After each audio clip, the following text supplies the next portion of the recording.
Testing 1 2 3.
Hey, Hefe.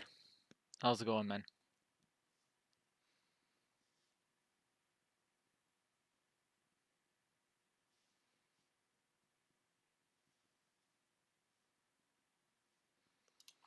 It's my first time streaming, so I'm just trying to get everything in order, trying to figure some things out. I apologize if the stream's not, up to quality. Let me know if you have any questions.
Hey, can you hear me?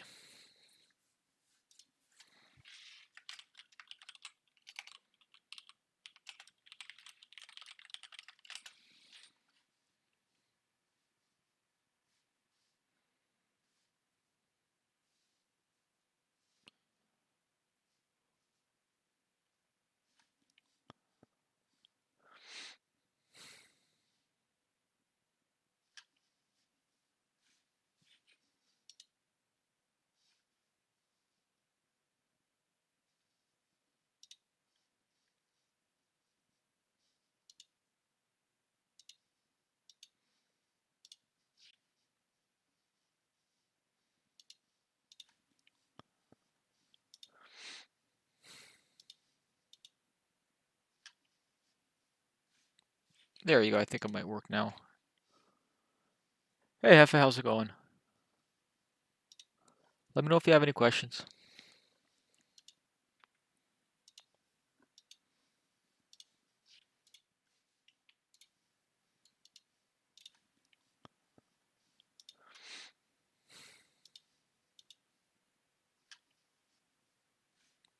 There you go. I think it might work now.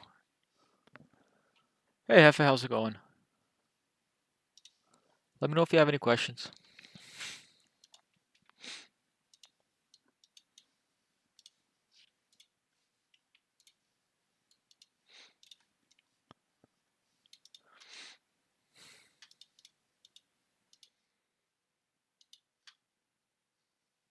Work now. Hey, Hefe, how's it going? Let me know if you have any questions. I'm not sure if you can hear me. Let me see how this works. Work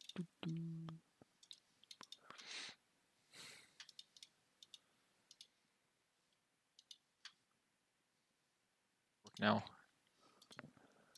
Hey, Hefe, how's it going? Let me know if you have any questions. I'm not sure if you can hear me. Let me see how this works.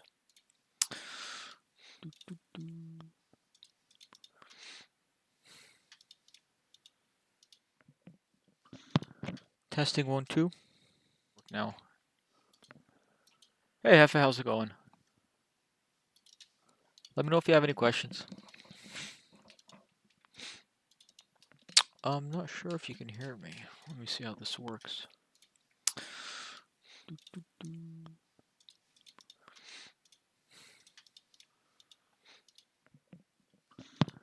Testing 1, 2. Work now. Hey, Hefe, how's it going?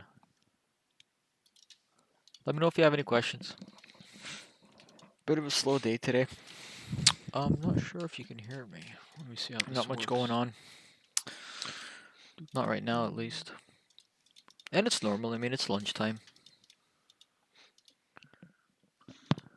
Testing 1, 2. My No. sound is repeating. Hey, Hefe, how's it going? Why is that?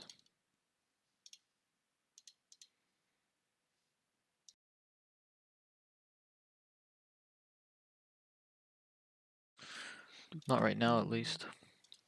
And it's normal. I mean, it's lunchtime. Testing 1, 2. No. My sound is repeating. Hey, Hefe, how's it going? Why is that?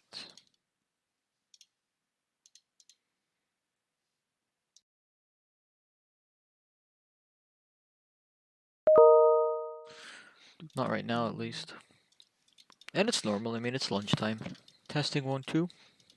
My No. sound is repeating. Testing 1, 2. Hey, Hefe, how's it going? No. My sound is repeating. Hey, Hefe, how's it going? Why is that?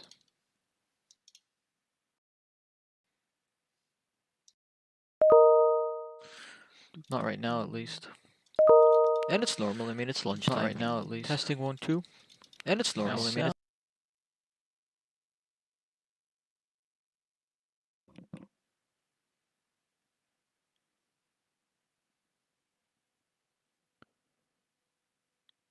I wonder if it's better now.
Should work now.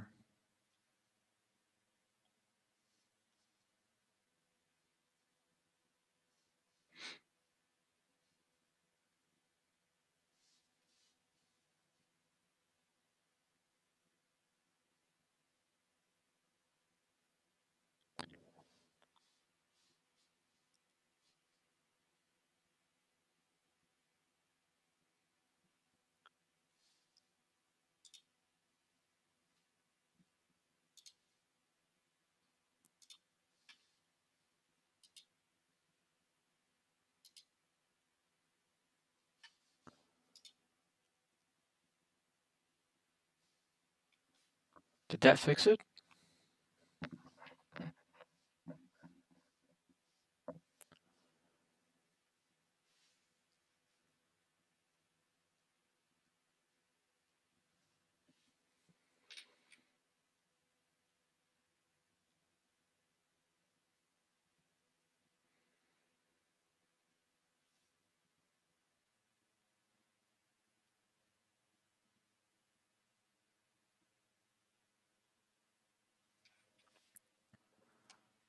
Awesome.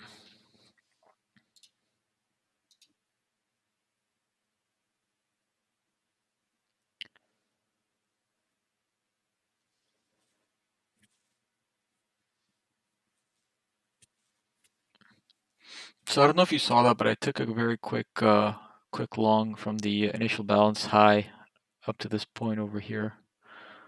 Quick 20 points off of that. Just scalping a little bit over here. As I said, it's a bit slow, lunchtime hours, right? So it makes a lot of sense, especially after you have this big V reversal.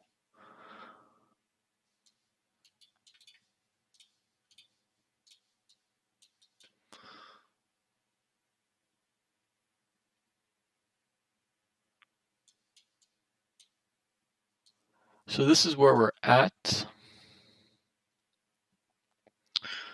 It's very interesting. We retraced 100% of this move actually in a matter of 1 hour, from 10:30 to 12, about an hour and a half. That's quite significant actually. So it kind of tells you that the market does not want to sell off.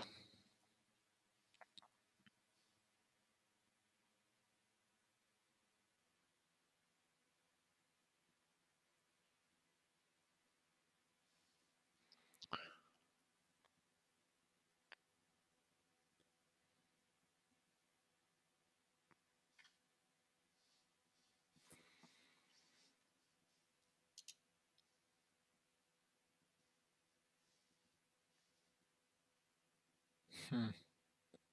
Bit of an echo. I'll have to see what's going on. This is, like I said, this is my first time streaming.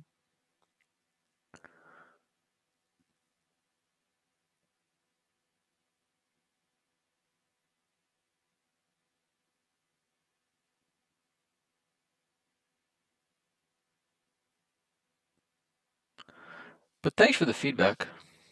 At least now I know something's wrong, so I can fix it.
So, Hefe, are you a trader? Do you trade at all?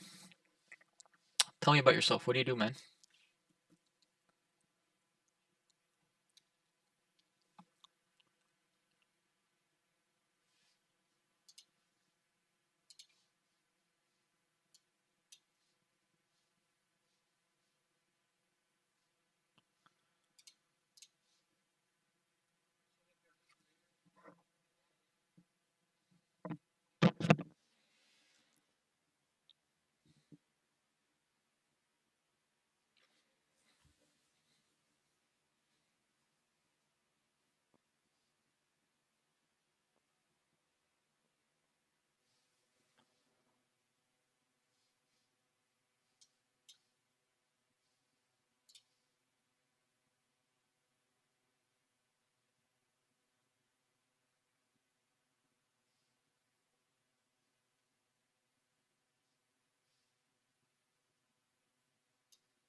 Yeah, I lack patience too sometimes, I know. Especially when you're a scalper and you're going for those short trades, it's very hard to be patient.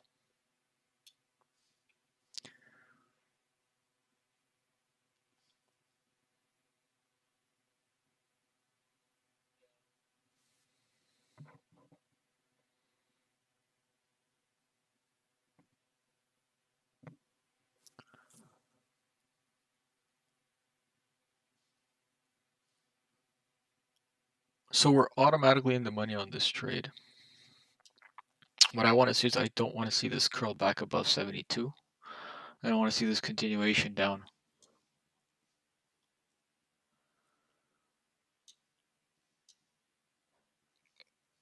See, normally in the morning, it would not be crazy to have this curl back down below 48s all the way down to 20s, 620. But it's going to take a bit of time because we're in lunch. So I'm not going to go for the gold. I'm not going to go greedy. I'm just going to wait this out and see how this will play out.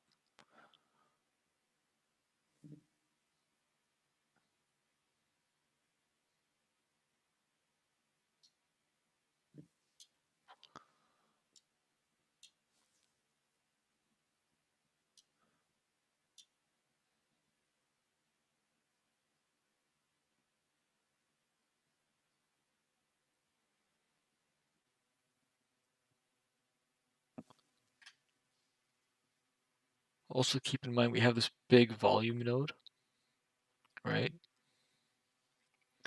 This is the value area. And so it's very possible that buyers try to defend this value area high up here, right? Because we're trying to push value higher.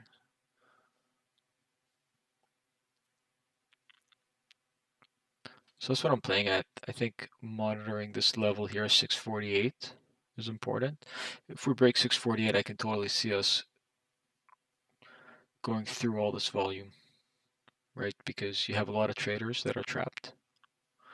So I can see us going through this volume, maybe even picking up a bid over here at 630s.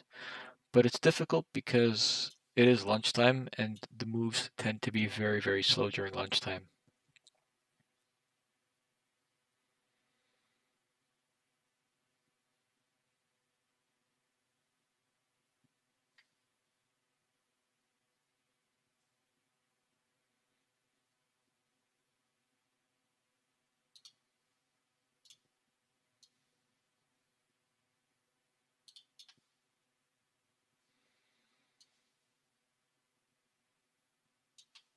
Although the 630s do make sense because it is a 38% fib, and I think if we want to go higher, this is the perfect opportunity to go long.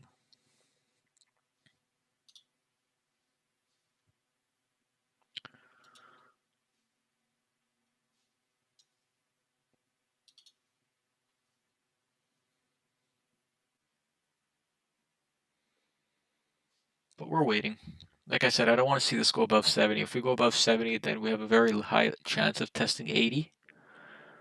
You go above 70, we can curl up to about 80, 82, and then we have another chance of going higher than that. So I don't want to find myself in that position.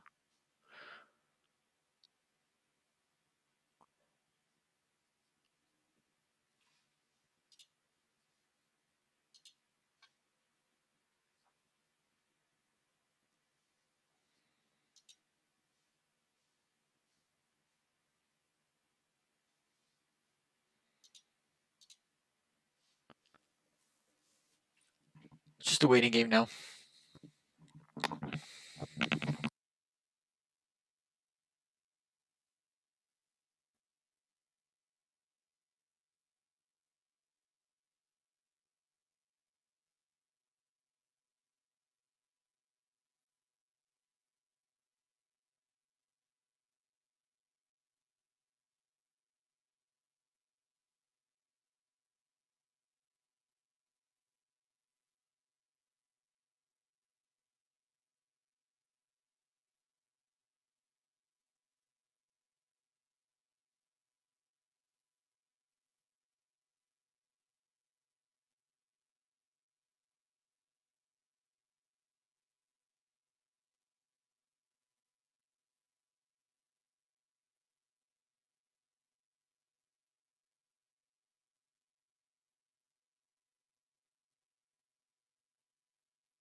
So I'm expecting this to roll over.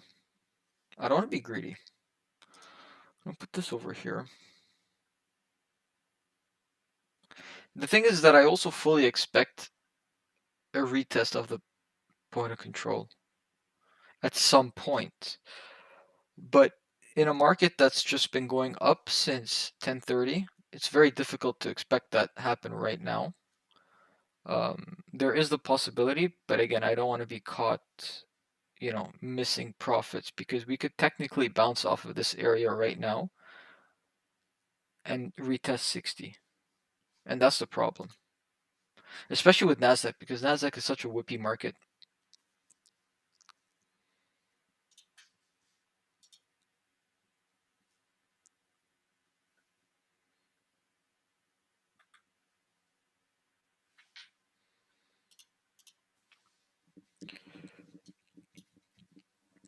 But you see selling coming in right now.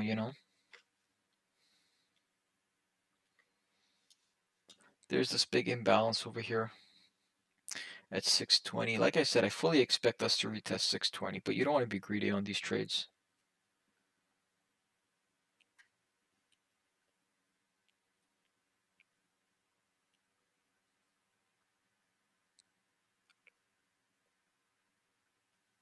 FA, do you trade futures?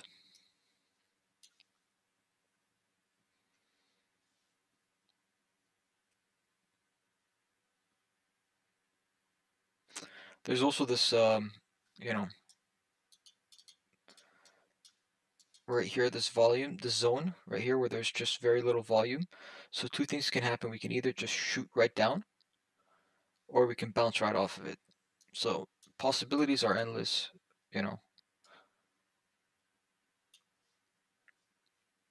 Yep, VAH did break. It did, but it's not so significant that it broke. These levels aren't always accurate, in the sense that just because it broke doesn't necessarily mean, okay, you know what, I'm going to start going short now.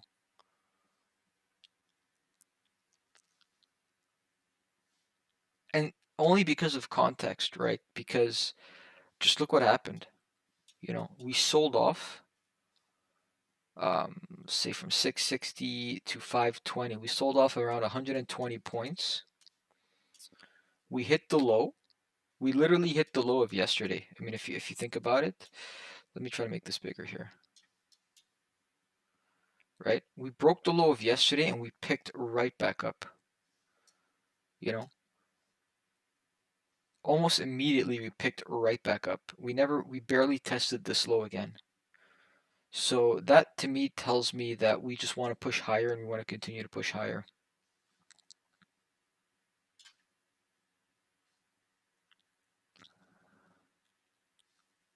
And like I said, it's very healthy. So if I want to do a quick Fibonacci, now I don't use Fibonacci's too much. I only use it to gauge the strength of a move and then the retracement of the move, but I don't necessarily trade around it. So if I am using the fib from the absolute low, we still have ways to go to the POC. If I am trading from the second low, we are at this 38%. And then the POC becomes a 50% as well, right? So you have these two levels from here. That's a 38, and then here, that's the 50. So this retracement can come, pick right back up, and then we shoot.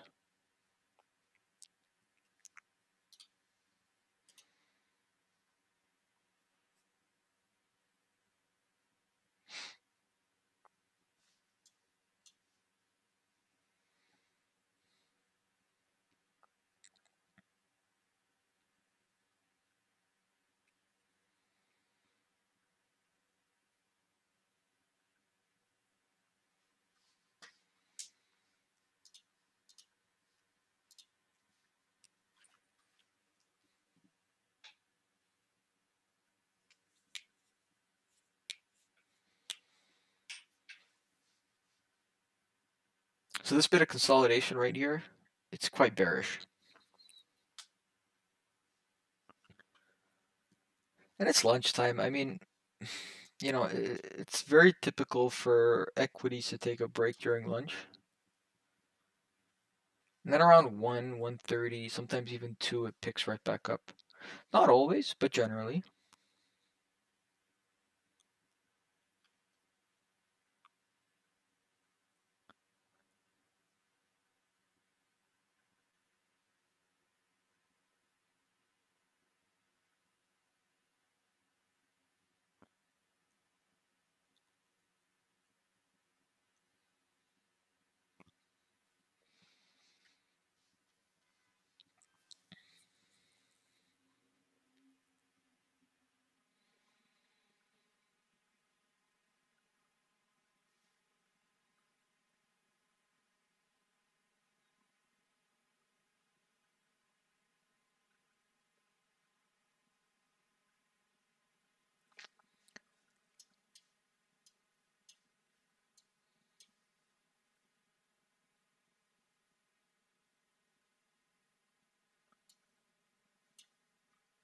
Look at these rotations. Look at the amount of volume that we're selling off on.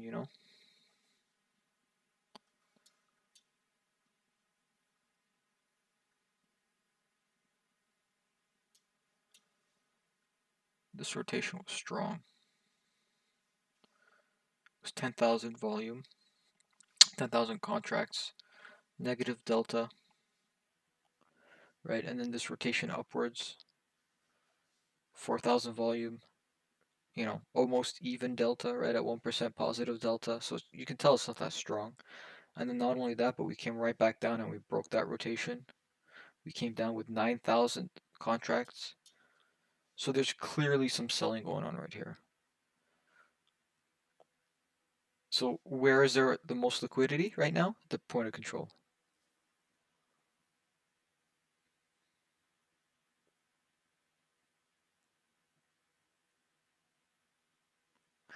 Also keep in mind that at this point of control, you have a lot of traders, right? They might want to get out of their position. They might want to add on to their position, right? Imagine that you're short. Imagine that, you see this massive sell-off and then you want to go short, right? Where are you going to go short? Over here. You want to go short over here, right? So if you're short, that means in order to get out of your trade, you have to go long, right? You got to buy back because you're short, and when you want to get out of a trade, you're buying back. So imagine that you're short around this area, and you see the market go all the way up here, and you're still holding this trade. So the market goes all the way up, you're still holding, you haven't punched out, and as you see the market trickle back down, you start to finally see, okay, maybe I can now get out of my trade finally, right? So what ends up happening is you get this chop on the way down. Oh, bit of buying, and then these guys over here, finally, they start buying because they want to get out of their trade. Now the dangerous part is that if we start picking up a bid from here, these guys are still going to be trapped right here. They would not have had a chance to get out of their trade. So when you come down and you're still waiting for your price to get filled, what ends up happening as we go higher and higher is you start to chase. You start to chase and we push up.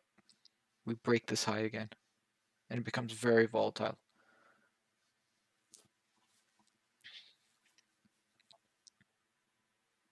So I already broke my rule. I don't trade during lunchtime. Um, I pretty much stopped trading at 12.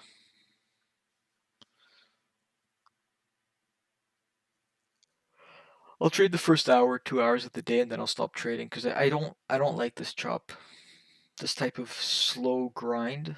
I can't do it. I'm not patient enough for that.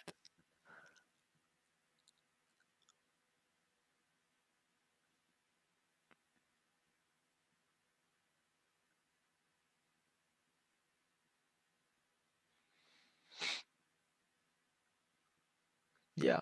Context is everything in trading, right? You always look left, right? Look left to the price. We're here, right? You just want to look left, see what happened. You know, we sold off massively during the day, and then everybody, and fundamentals, right? Everyone's thinking, okay, you know what, equities is rallying right now.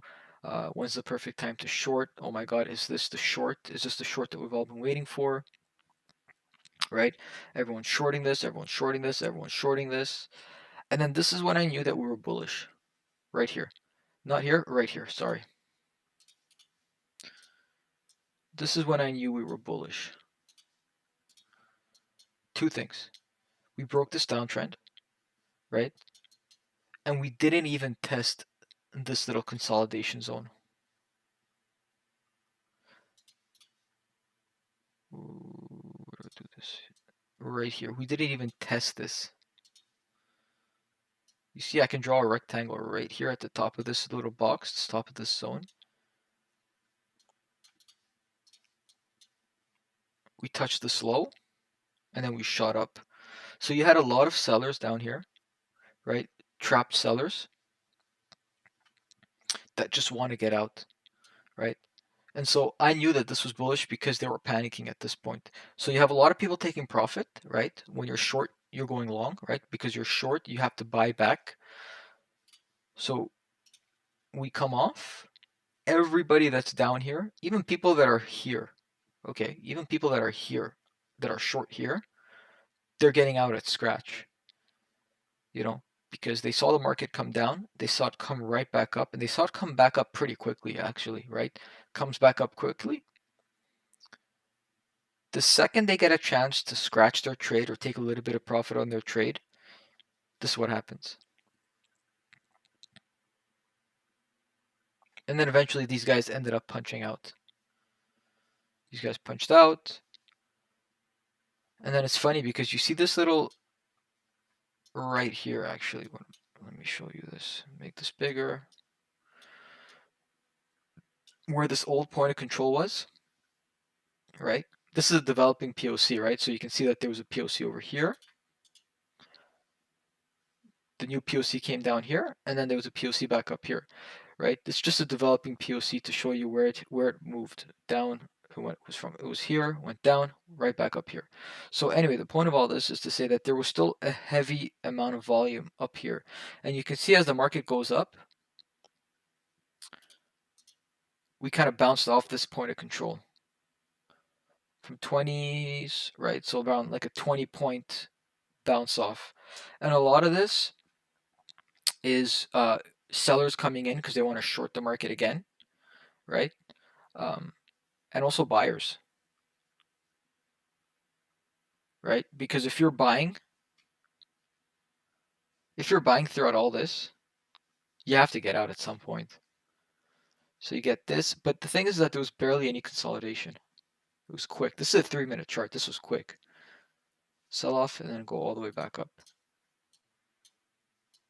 And all of this is context. This builds a lot of context. This builds a story for the day. So knowing all this, right? Massive sell-off, right? Massive rally. The rally was higher than the actual sell-off, if you think about it. Knowing all this, what do you think is going to happen next?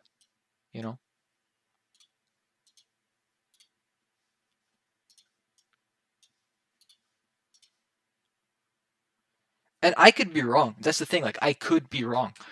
But when you start to build a story about what happened, um, you have an idea of what to expect next. And when you're expecting something next, when you expect something and it doesn't happen, then you know you're wrong, so you get out. And that's trading, really. You're creating a story.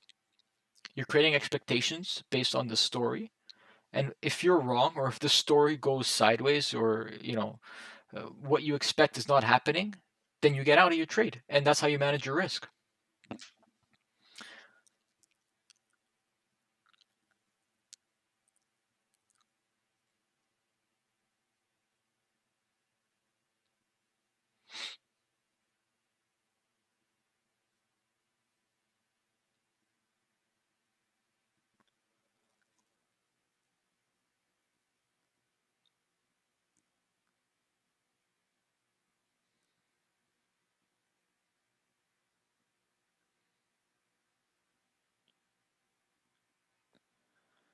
So you see, didn't we say that it was totally possible that I don't know if you were here when I said that, but it was totally possible that we break this, we break the value area high, and we come and we make we curl over this volume node, right? And we either shoot down or we bounce off the slow volume zone. And now we're bouncing off a little bit, you know. But it's, for me, it's still not enough to say, okay, you know what, let's go long because it's going to shoot up. Mostly because it's still 12 o'clock. It's like it's 1 o'clock almost, lunchtime, very slow. So it's not enough. But it's possible. And that's trading, right? There's so many possibilities.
Low volume? I guess so. I mean, it's lunchtime. Let me see something here.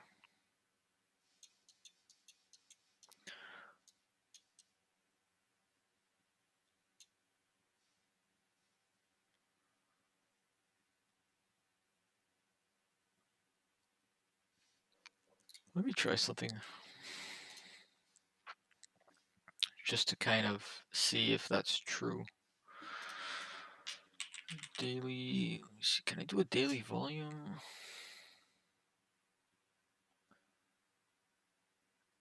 I think there's definitely volume. I just don't know if it's relative to Monday or Friday, you know?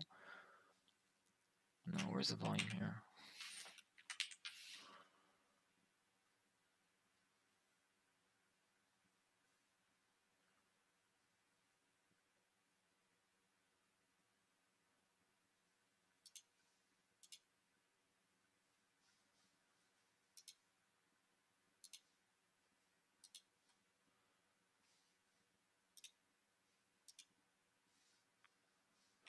Is that like a total volume?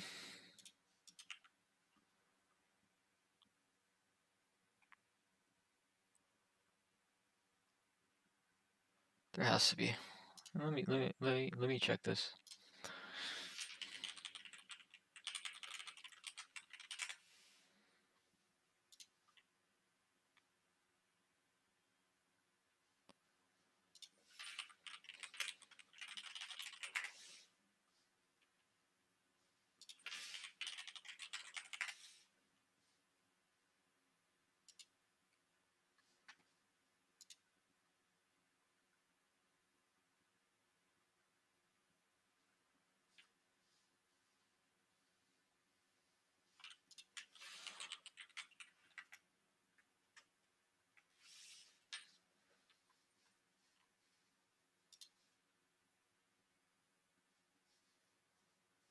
I think I have it anyway. Hold on.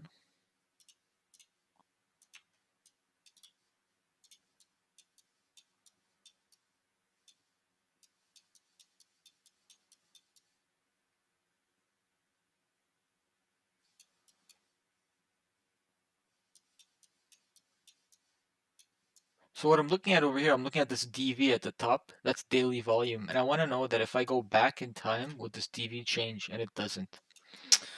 So I don't have a reference. I want to check what was the volume, say, on Monday, right? Compared to today. I want to find that out.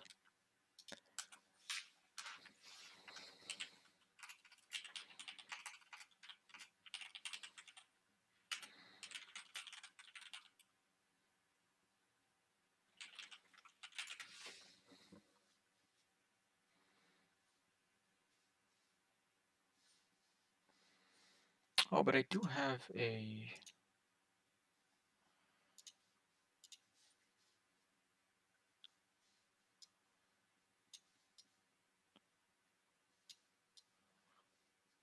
Actually, no, I do have something that will show me this.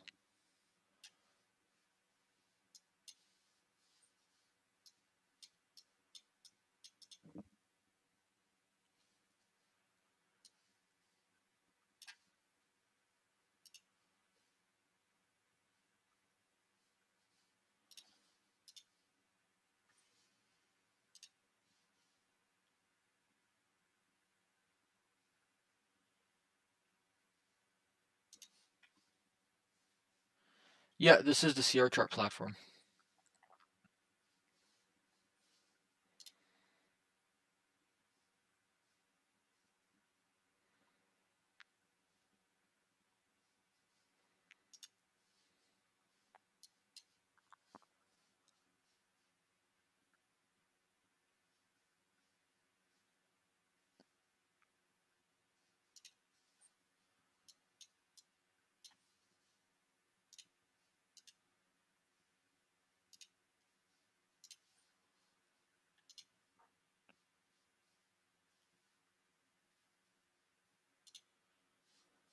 So if you look at this, this is my TPO chart that I have on another screen. This is the overnight session, right? This right here, this is just the overnight session, so don't worry about the TV over here. The TV is total volume. But on Monday, we had a total volume of 382,000 contracts on the Nasdaq. So far, we have a total volume of 286,000. So yeah, I guess you are right. I guess there is, I guess it is a low volume day.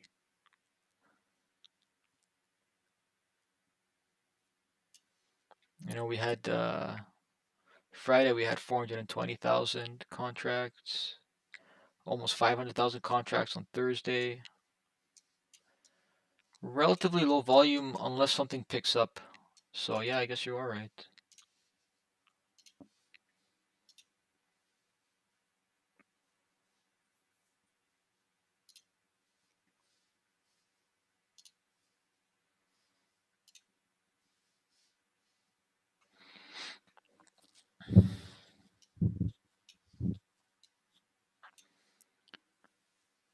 For me, I look at the ATR, the average true range,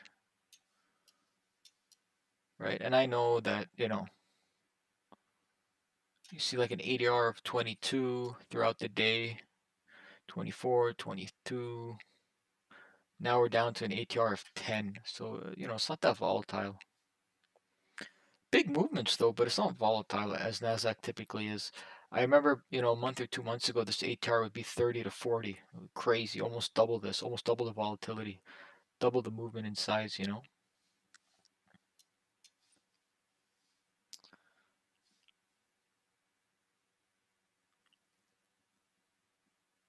So see, I predict right now, based on how slow this is going up, I predict the halfway mark would be a bounce.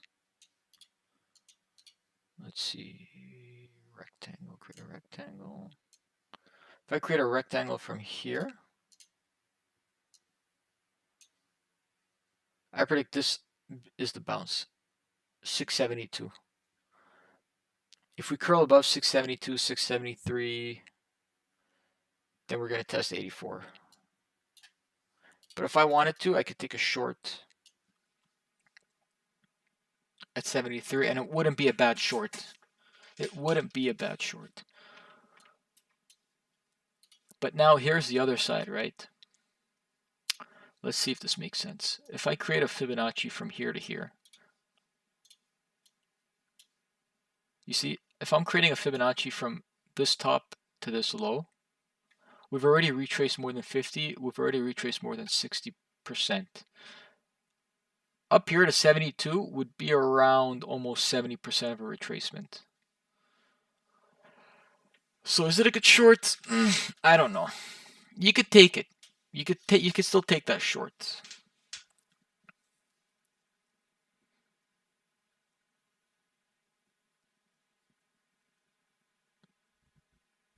It depends on the price action.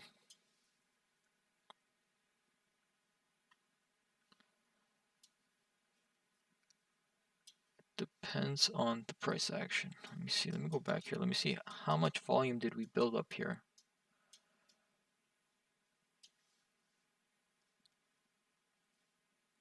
This is from 11,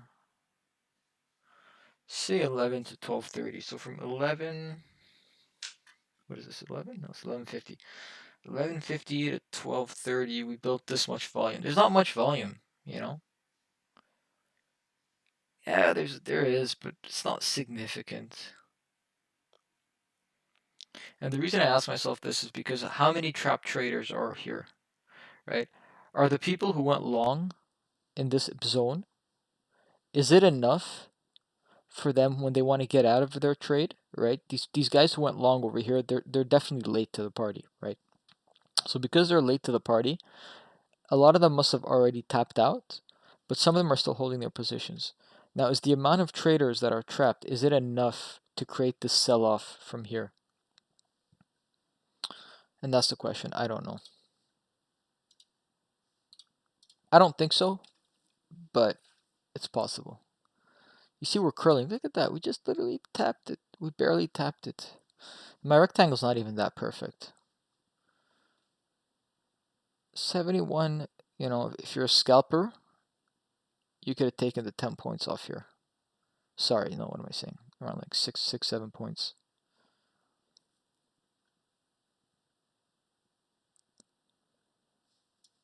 But it's slow, man.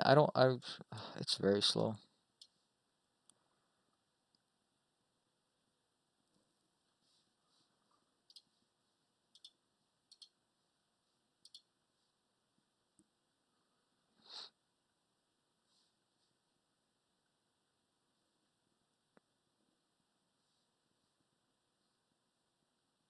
Thanks, man. I appreciate it. I've been trading futures for about oh my god. I started in 2020, January of 2020. And I used to dabble into forex. So I've been trading for almost 6 years now. And yeah, order flow. You know, ever since I got into futures, I was doing a lot of volume profile, and then I started reading about order flow, and I was doing order flow wrong. Um, you know, a lot of people think order flow is reading the time in sales, or it's just reading the time in sales and looking at the price ladder. But order flow, um, it really is about understanding where traders are and how the flow of their orders affect the market. Thanks so much, man. I appreciate it. You are literally my first subscriber, dude. um, this is my first day streaming, and I didn't know what to expect, so I appreciate it.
So yeah.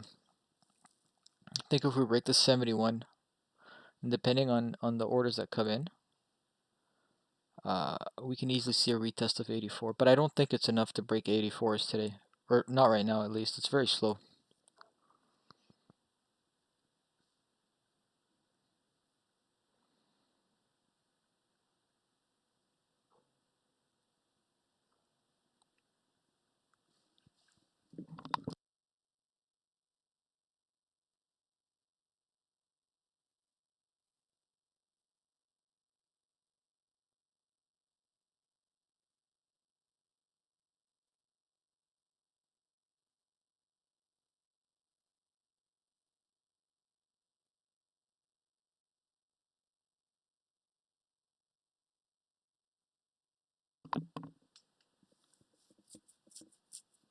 Forex is a good place to start. I don't know, man. I think there's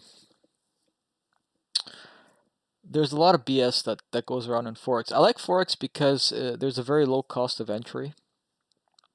You can literally open an account and you can go leveraged. And a lot of the platforms for Forex don't cost you anything, so you're only paying for a commission. So that's why I like Forex. But I don't think if you want to learn, I think it's a good place to start, yes, but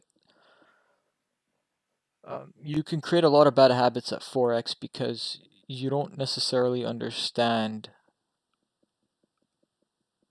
what's happening because you have a lot of BS that goes around in Forex because you have so many different brokers, um, and it's not a centralized order book at the end of the day. So like the volume that you read in Forex might be different from platform to platform. It's not accurate volume. Like I can't read this delta in Forex. I won't be able to get this accurate data. They're guesses, right? That's what they do. They guess the volume data, but they're not accurate because you don't know what goes on behind the scenes, right?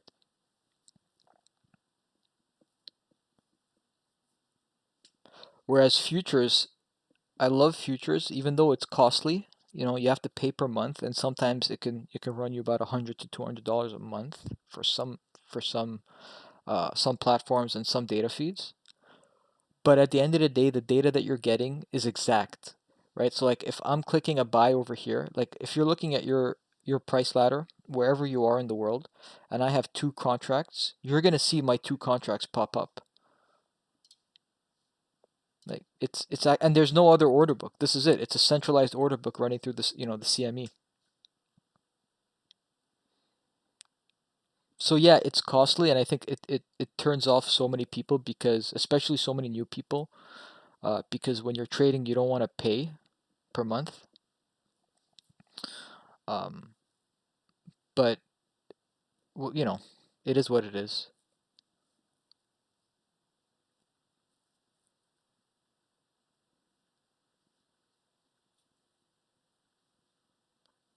And like I see so many people posting on Reddit, forex traders that post on Reddit. They post screenshots of their chart, and you have this massive wick on their chart. There's this massive wick on their chart. It goes up like 100 pips and comes right back down. And then they look at other charts and like, well, I don't see this wick on any other chart. I don't see this wick on any other exchange. Is my broker, you know, um, is my broker manipulating data, or is my broker doing something? And it's like, well, there's no answer, right? It's so common.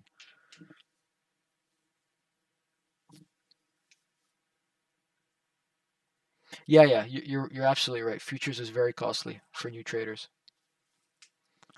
Especially because you're not going to be profitable as a new trader, right? So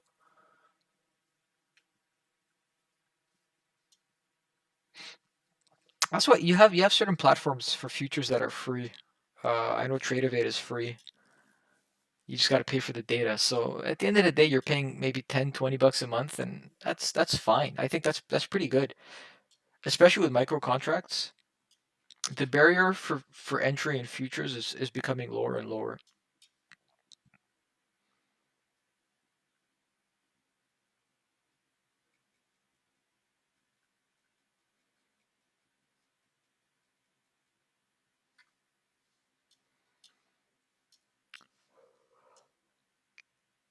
Yeah, Ninja Trader.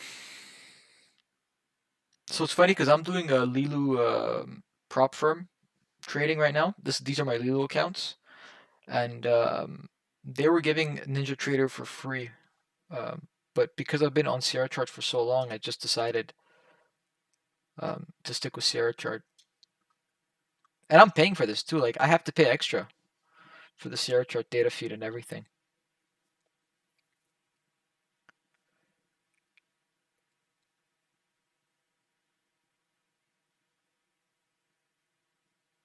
Yeah, man, you have to. You have to. From NQ and ES. Yeah, yeah, absolutely. I mean, they're beasts. But it's important not to be too comfortable with those because once you have a strategy that can make you consistent money, it's important to utilize that strategy and utilize the edge so you can make the most money that you possibly can. But the micros are amazing. I'm trading micros right now.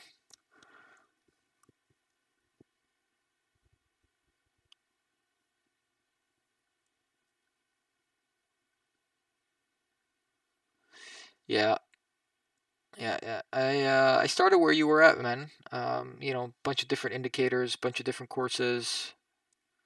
You have to unlearn all that shit. It's very difficult.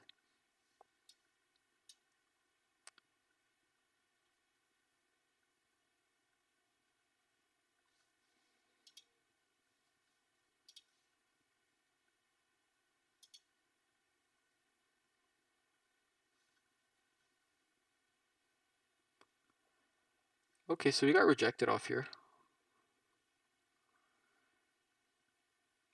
We didn't even test 84s.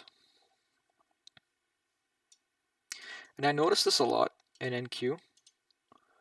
When you have this massive volume, right, and we try to push above this massive volume, but we can barely make highs off of it, and we curl right back down, the probability of this retesting the low is high.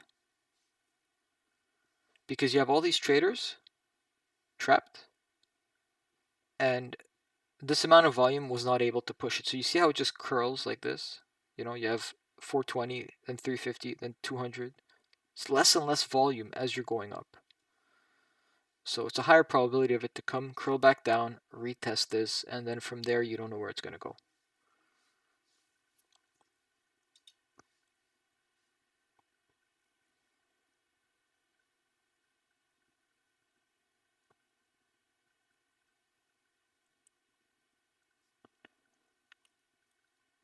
Yeah, I mean, I don't give Forex enough credit. I mean, I spent 2 years on Forex before I learned futures.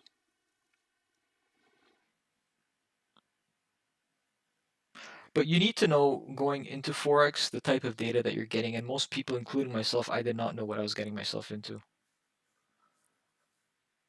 To day trade Forex is difficult, I think. If you want to swing trade Forex, it's perfect.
Yeah, book map is still pretty good.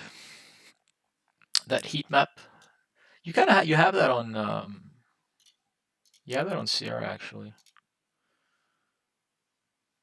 See if I can show it.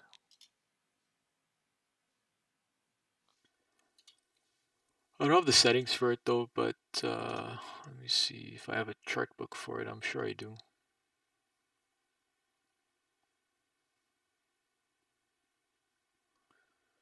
What am I doing? Where am I? New chart book. No, what I do? No.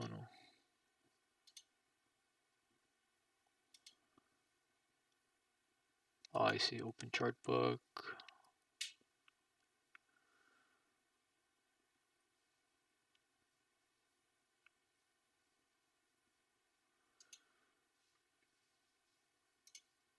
See if I can open this. Hold on. No, I don't use heat map actually. I used to use heat map, but I think it created a lot of noise for me. Because I'm already looking at the footprint. I'm looking at a lot of different things. No, that's not the heat map I want. Hold on, where's this heat map? Oh, forget it.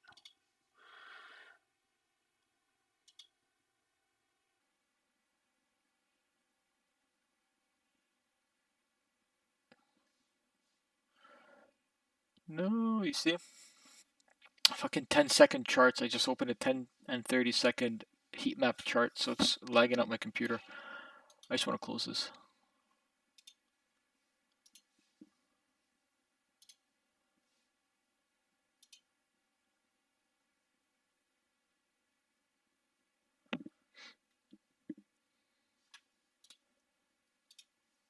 Close this.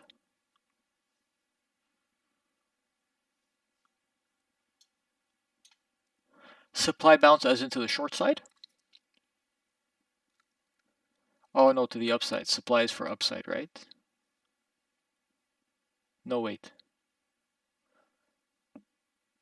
Supply bounce is when you want to go long.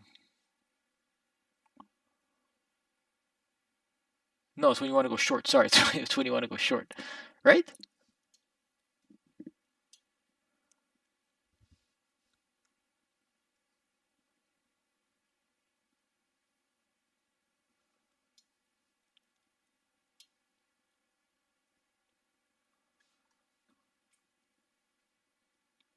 I'd be careful though, because we didn't really necessarily get rejected off either side.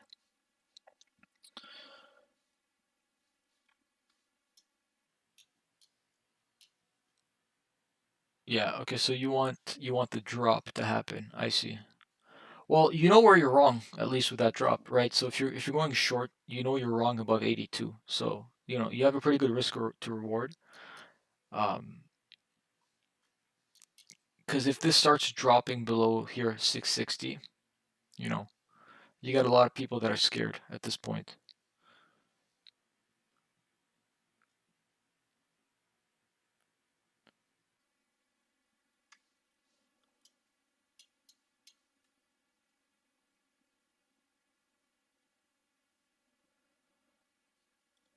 But keep in mind now that the POC shifted up. So, you know, when we're talking about the value area, right, the value area high and the value area low, this whole thing just shifted up with it.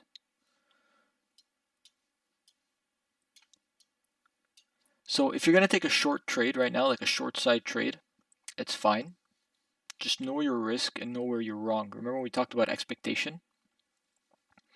Exactly. When we talked about expectation, you know where your stop loss is because you're expecting it to go lower, right? And you're not expecting it to go higher. Because there really is no right or wrong trade. It's just managing your risk.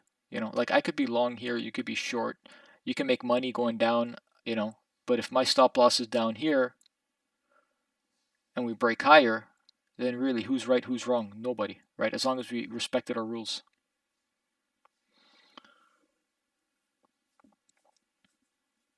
Yeah, the POC shifted, so value's moving higher.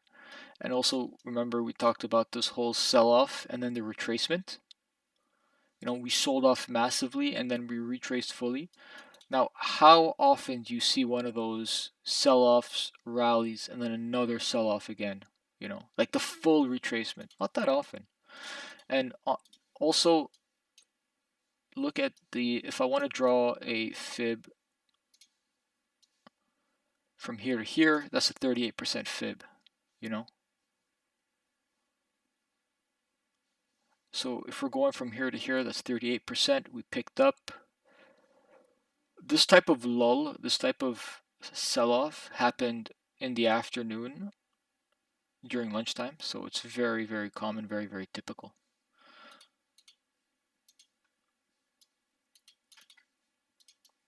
But don't let me deter you from your trade, Stick to your plan. You know where you're wrong, and that's it.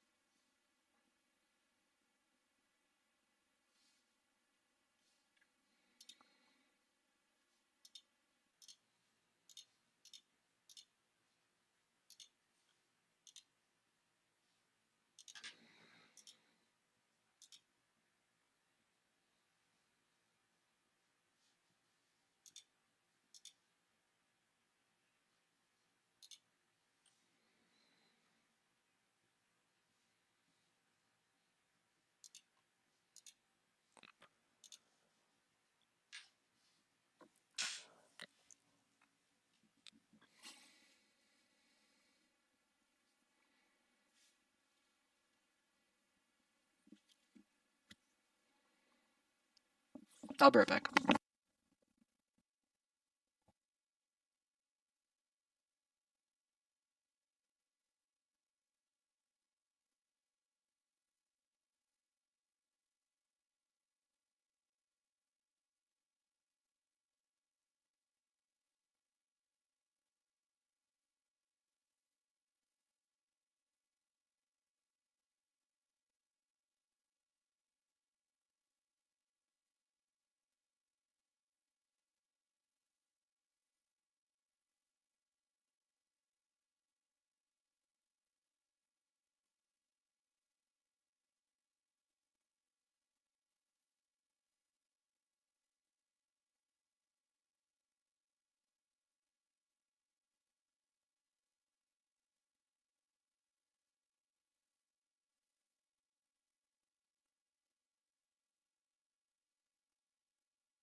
large offer above 685. Are you trading Nasdaq or are you trading ES? No, you're trading Nasdaq.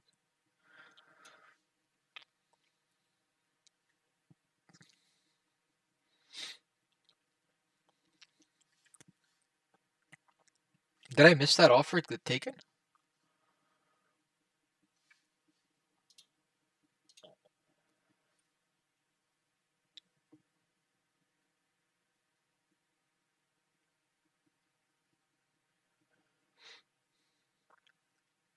So just because there's an offer doesn't necessarily mean that it's like it's bearish.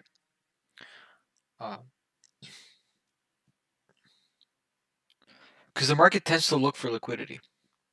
So if you have this offer that's 137, there's a high probability that we're just going to take it because we want that offer.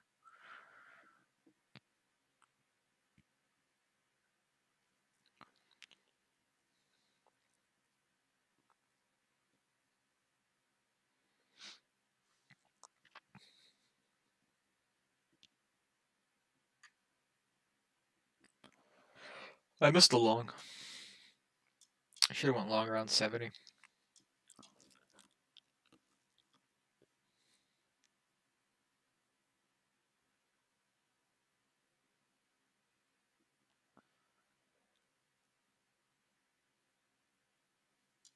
Now here's what's interesting. If we come right back down fast into the zone, I'm going short.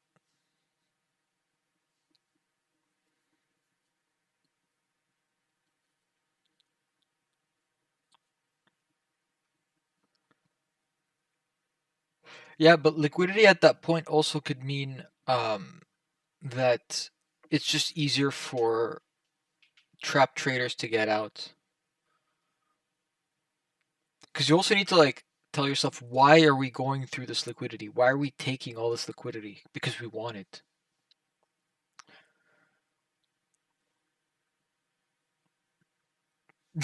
Yeah, I did miss the long, man. I know. But my mind is not really in trade mode right now. Because I don't trade after 12, like I said. It's very rare that I trade after 12, so I just like to sit and analyze.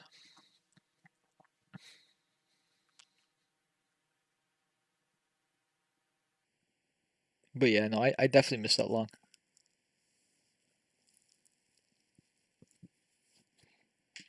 Also, just look at this though, You see this massive long, and then we shorted at the open. We shook out all the buyers. Right? Now tell yourself this, when you're long, you're a seller, right? When you buy to enter a trade, you become a seller to get out of your trade, okay? And when you shake out all the buyers, because when you shake out all these buyers, right? These buyers that were sellers, going up becomes much easier because who's selling on the way up, you know? Because like typically when I'm buying, I have an order here, and then I have an order here. And then I also have a stop order somewhere here, you know? Let's just say let's just say I'm long. Let's just say I'm long. This actually, I don't want to get filled. Let's say I'm long at 85, right? I'll have a sell order here, right, to stop me out, and I'll have a sell order here to stop me out. If my stop loss gets hit here, down here, right, because I got shaken out, this automatically goes away as well, So if everybody's selling on the way down, who's selling back on the way up? Nobody, because we all got shaken out. And that's why you have this massive sell-off, and then you get this massive buyback. Because there's just no resistance on the way up. Because everybody that was long here would have been taking profit. But because they're not taking profit because they got shaken out, it's much easier to go higher and higher. So shakeouts are necessary for the market to go higher and higher.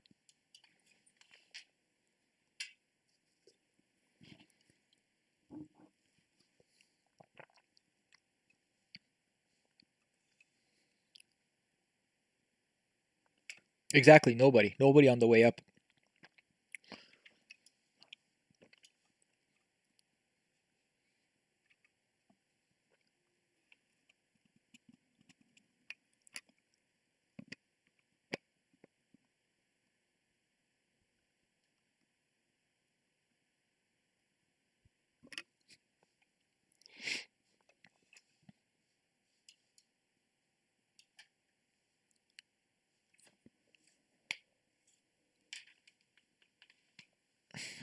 There's a lot of contracts sold over here. That's 700. It's 1,000. That's not insignificant. You don't see 1,000 much. Well, you kind of do. What am I saying? I'm lying.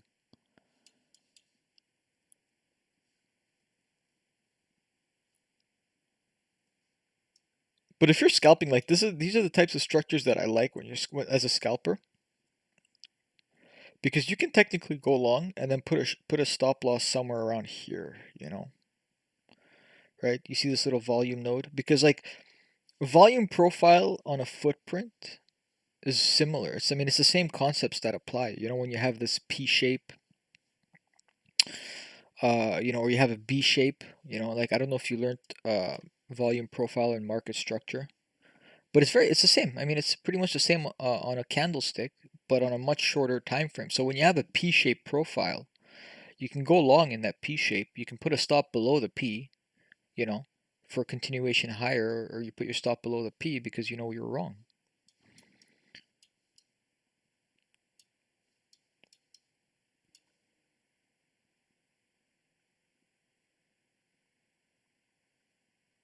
This is too slow for me, man. Fucking ATR of 10. I think ES is stronger today.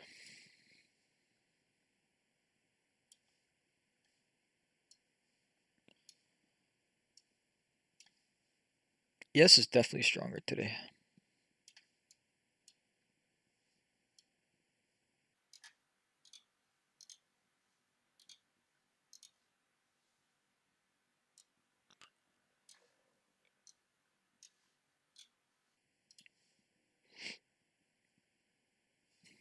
Look at that. ES was just drifting down barely, whereas Nasdaq just sold off completely. And when ES made its like 100% retracement,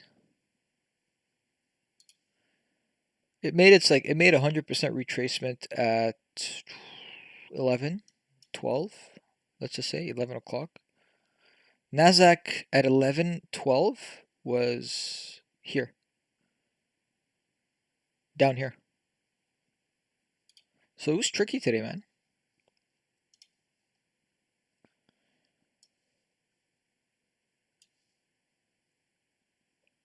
So when ES made 100% retracement, Nasdaq was at a 60%.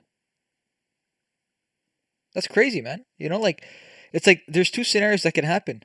It's either you know Nasdaq has a lot more to catch up, right? So you can go long Nasdaq because you know it's catching up to the ES, or Nasdaq is leading the ES and ES is just way out of balance. So you could short the ES because you know that Nasdaq is very weak. So it's tricky, right? Which one are you going to follow?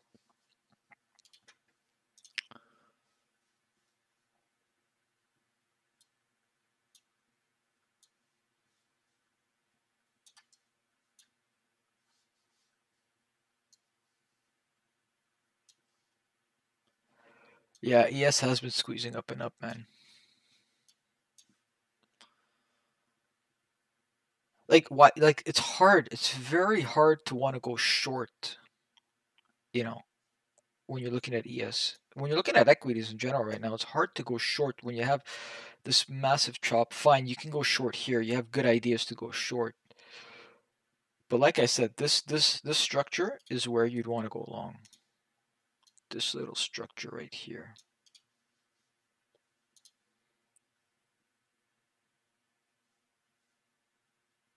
You go long. Once you broke the high of the day, right? This is the high. Once you break that high, you retest the high. Like it's hard to go short.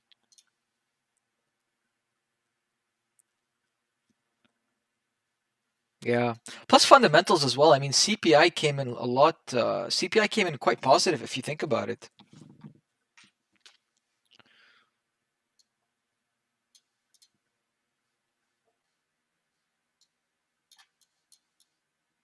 Fuck, look at ES, man. Look at the structure on this. It's higher and higher. You just need to look at a higher time frame to see where would you want to short equities. This is the daily. Look at this, man. This is the daily on Nasdaq, right? Like shorting this Suicide. You literally broke this channel. Like shorting this right now is suicide. Not only that, like you broke the channel, you retested it, and then you just made higher highs.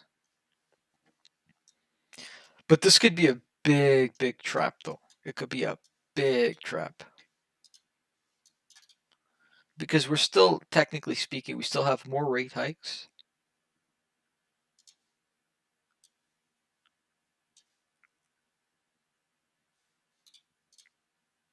Let's see from the high. I like fibs on the daily because they're very accurate. You see? 13,900 is a 50%, but I think 14K is that level. 14K is like that psychological level on Nasdaq. That's where I want to go short at 14,000. This is a pure squeeze.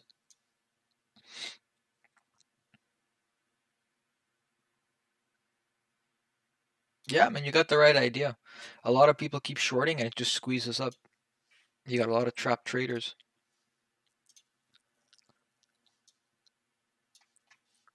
A lot of trapped traders.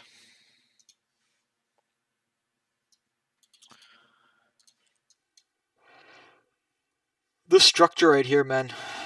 This setup right here. That's a P. This is a P right here. This. I want to buy this.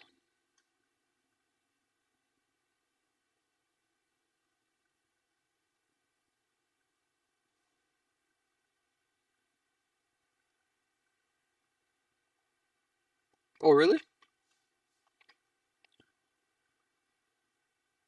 Oh, the 50% fib on the way down. Oh my god. That's interesting. So you're saying if I had an ES chart and I did a retracement from what? From, I don't know, from what level? From like here to here or something? Yeah, P-shaped. You see how this profile looks like a P?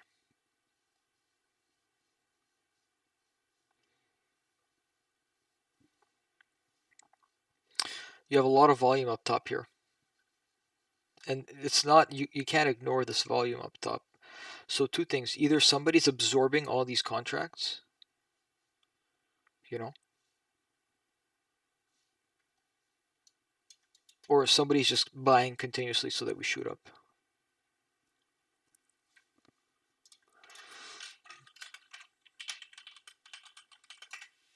P-shaped profiles are bullish.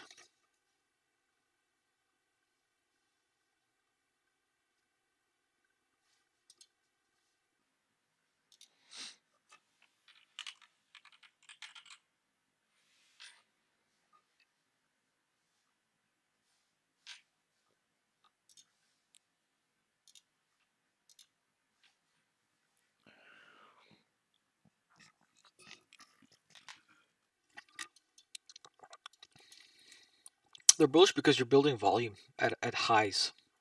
B-shaped are bearish.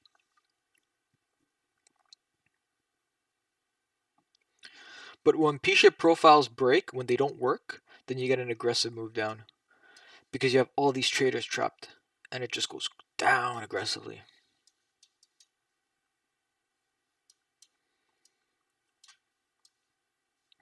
You see, this was a P-shaped profile.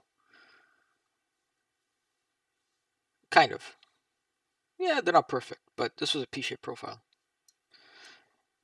They go down aggressively because you don't have volume here, you know? So it's like this thin volume, and there's a ton of volume up top. So when it goes down quick, which is kind of what happened here today. But then it picked right back up.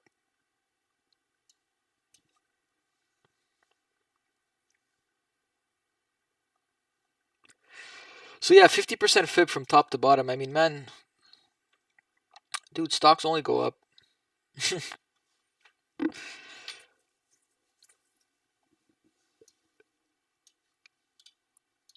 You see this at the bottom of the fib, we pick right back up.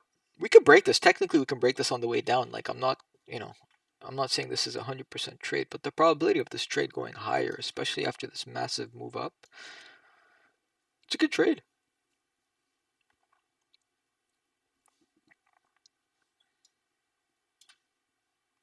You see?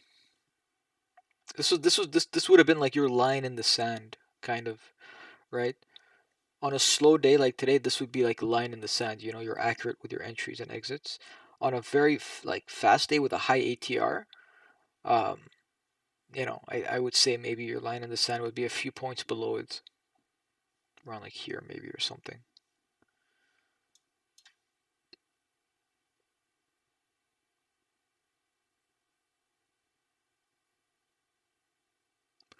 I'm not pulling any triggers. I'm tired. I've been trading since the morning. I gotta practice my patience and my discipline.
Let's test this theory out.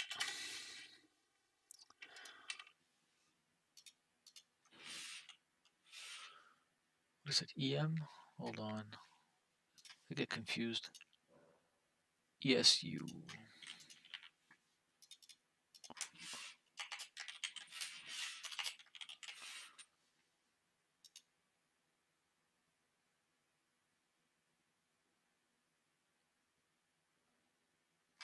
Will I make a blog and record a session? I intend to eventually. I'm still in the process of building out a website. Um, and I want to release a couple of articles, just a couple of short tutorials, short little tidbits. But eventually, that's the goal. I do want to create a blog and a channel and everything, and you know, record my live streams. I don't know if this is recorded. Like, I seriously, when I tell you this is my first ever stream, um, this is my first ever stream. I have no idea about the possibilities of what I can do on YouTube. So I don't even know if once I go offline, if this will save to my channel or not. But if it doesn't, then I'll make sure that any other stream that I do will get saved for sure. So from the low, this is the low that you're talking about. Let me see here. What the hell? No. Son of a gun. Son of a gun. Never hit 50.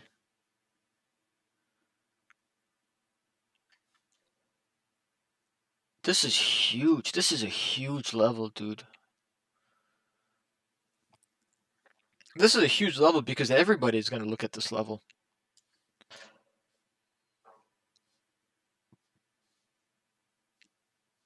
Oh, 4,800. What do you mean?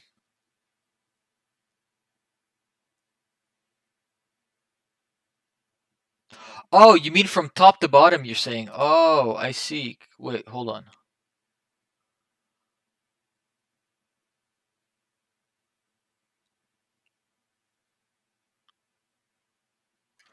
No, I'm confused. What do you mean?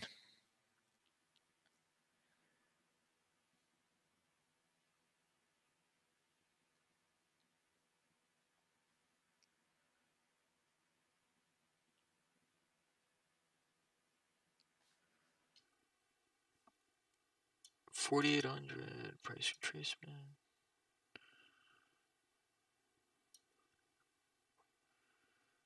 You're saying to 3640? Okay. And so what do you mean when they say since 1987?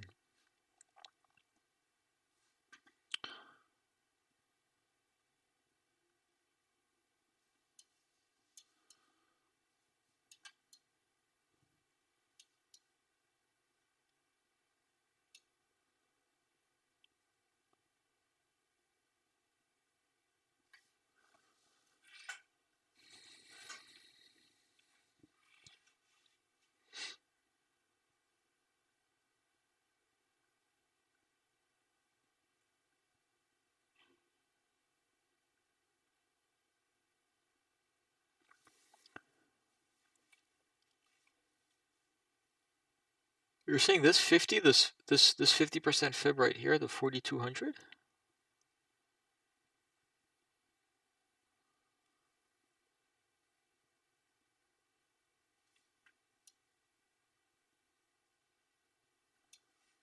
I don't know, you can tell I'm really tired. I'm sorry, man.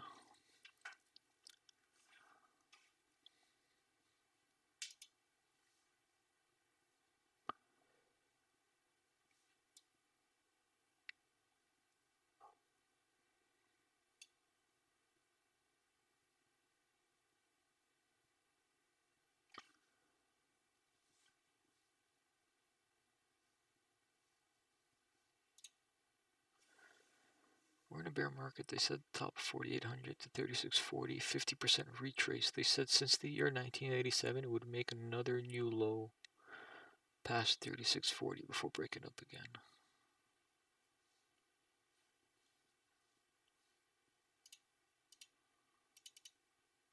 Yeah, I'm sorry.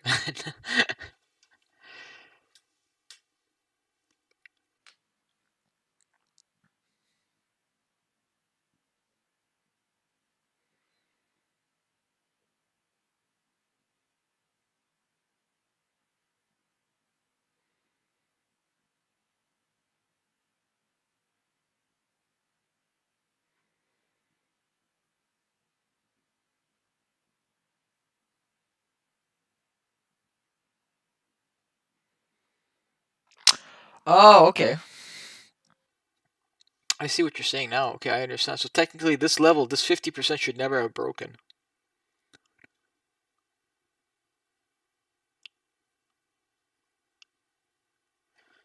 Yeah.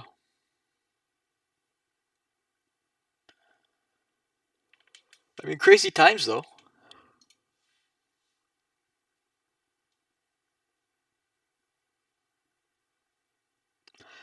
Everything changed. I mean, they didn't predict COVID in 1987. Fundamentals, they do, they work, but longer term they work. I mean,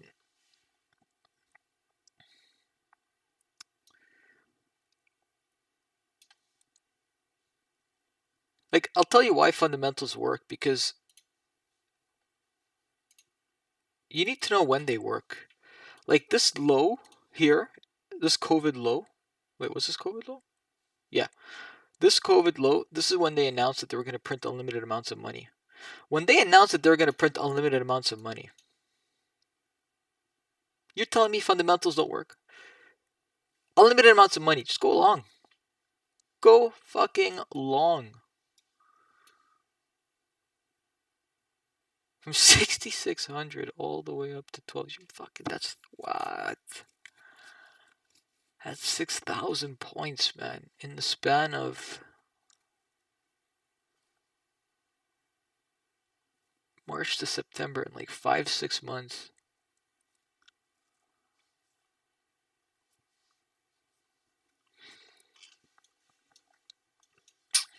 Fundamentals work, but it's like they're not as easy as just buy or sell, or not always at least. Like this was an easy buy, you know.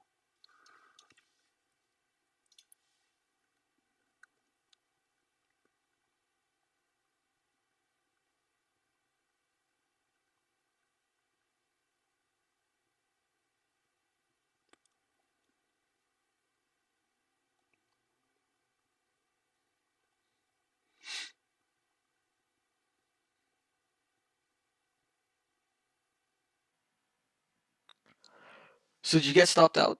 I hope you did. Holy shit, look at that.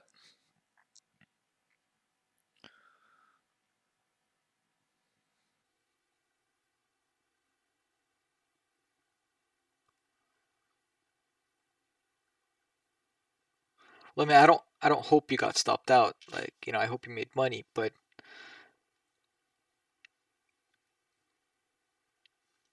I hope you got out of your trade, is what I'm saying.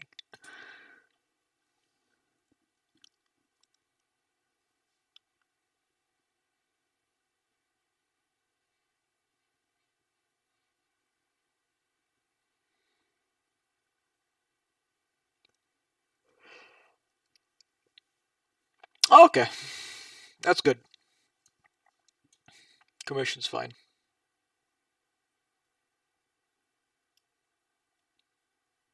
I had a bad day today. I had a pretty bad day today.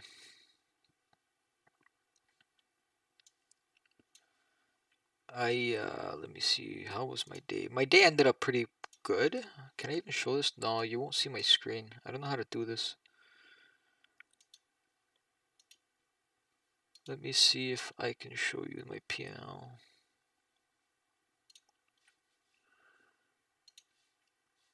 Oh yeah, I can. Nice.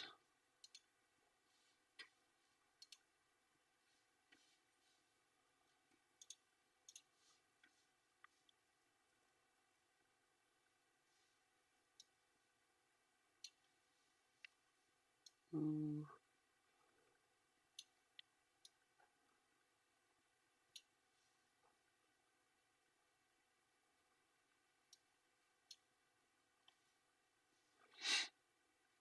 So I went down from like $900 of loss to 27 bucks. And I said, you know what? I'm not going to trade anymore. That's it.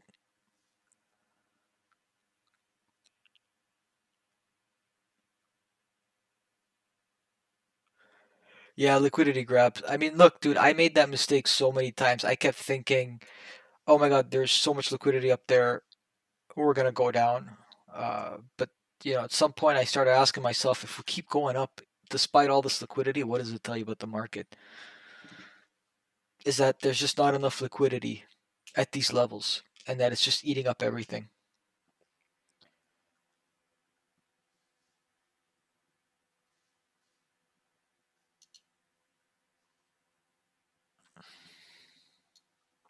Oh, this is a lot of trades. Hold on. I think these are all trades for all my accounts. If let's just say I go one of the accounts, because I have 5 different accounts, and Sierra Chart allows me to copy my trades. So if I show you one of the statistics for one of the accounts, it's pretty much like I'm showing you all 5 of the accounts.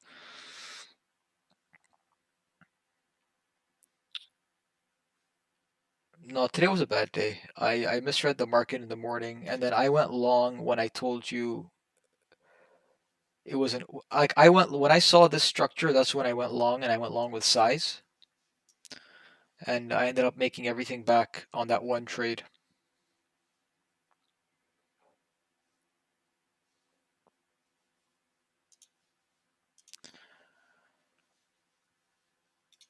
Does this show? What does this show me? Does this show me? Yeah, my cumulative profit and loss.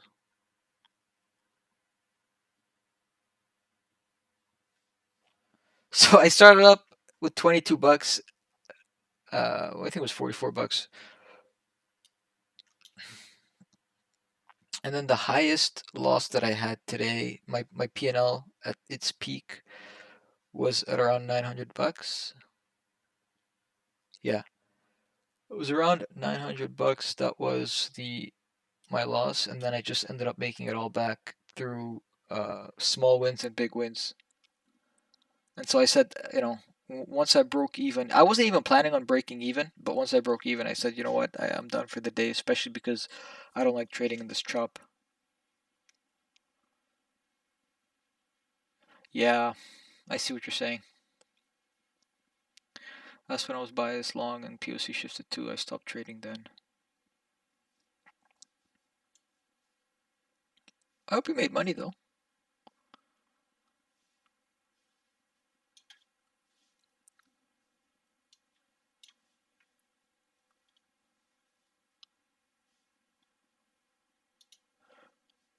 But I definitely had poor performance today.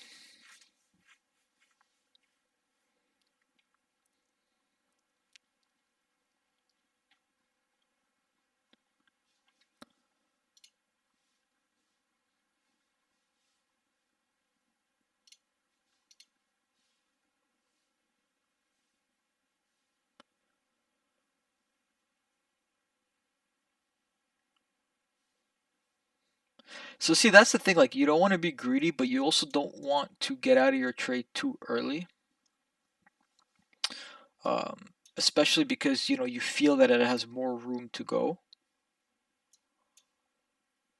But you get better with time, You understand that it's not necessarily being greedy if you're holding on through this whole move because you know that the probability of it going and extending to highs is very strong. Because ES at that point had already made new highs, you know? But you get better with time. I mean, listen, money is money at the end of the day, right? But maximizing the money because you know that you can maximize the money, that's like another level of trading.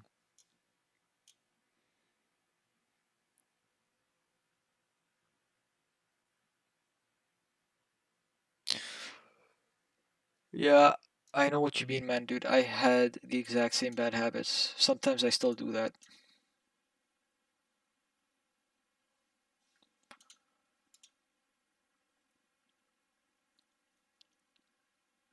I think it's important to set expectations for the trades, though, right? Because if you're expecting, like, what are you expecting out of your trades? Are you expecting 20, 30 point rippers?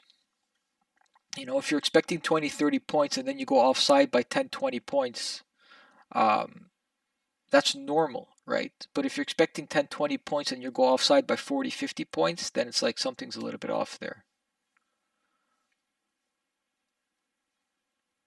Oh, I see. Not go your way. Again, it comes down to expectation on the trade, right? Like today, you took when you were in my room and you took that short, that small short. That was a great trade, not because you didn't make money, not because yeah, it was a great trade even though you didn't make money, but because you knew going short at this level, you knew exactly where you were wrong, and not only that, but you respected that plan. That's why it's a great trade. You qualified the trade. You saw short potential, right? But you also said I am wrong at this level and you respected that and you got out there. Or even better yet, you got out at commission or at scratch. That's fine. Like, that's a good trade. Now I'm pissed that I didn't fucking go long. Fuck.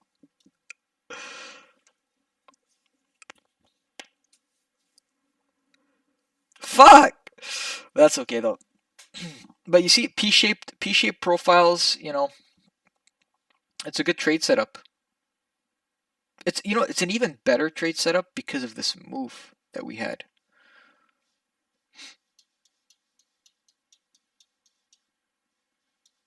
Let's go back. I want to see something. So at 12 o'clock, look at something with me. I want to see if this is right. You see the high over here at around 12, 12:15? Let's look at the footprint. What did it look like at 12, 12:15? This is not a P-shaped profile. There's volume all over the place. This is not a P shape. This sell-off at 11.54. What happened here? This is not a P shape. You see at 11.52, 11.58. By the way, these don't look the same because this is a 3-minute chart and then this is a point and figure chart. This is a rotation-based chart, but the idea is the same. So this is like a full volume candle. I wouldn't consider this a P shape, right? And you have volume everywhere. You have volume here, you have volume down here, you have volume down here, you know, volume up, and then you have all this volume, right? So this is not necessarily a bullish setup, right? This is where we came off. But this setup right here, this is a true P. All this volume at the top, especially after this sell-off, and you come all the way back up here, and then you're building this volume up here. You know, that's a good setup to go long.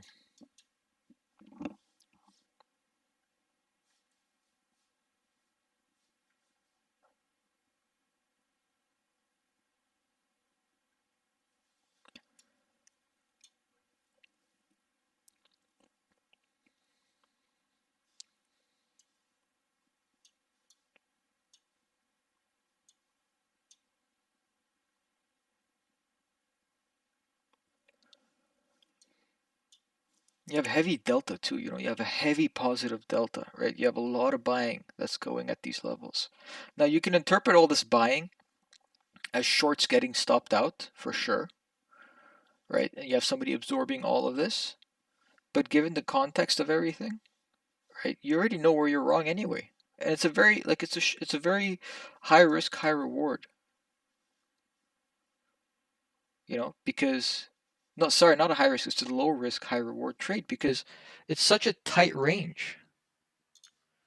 This is such a tight range in the sense that you know that if you're curling below here, you could take a trade at 90, 91, maybe anywhere around here, right? And you put like a stop if you want, if you really want to be like accurate, you put a stop here at 89.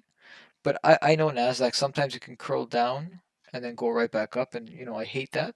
So I put like a wider stop. You know, you could put like maybe a 10-point stop or something. You know, a 10-point stop is not that much. On Nasdaq, it's $200 if you have 1 point. If you have one contract on you know on the micro, it's $20.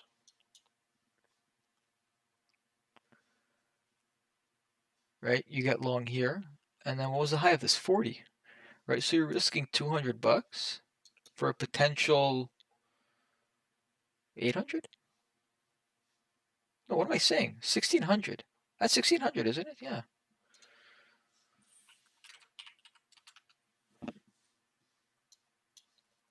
No, wait. Fuck me, it's a long day. Yeah, if it's $20 a point, it's $800.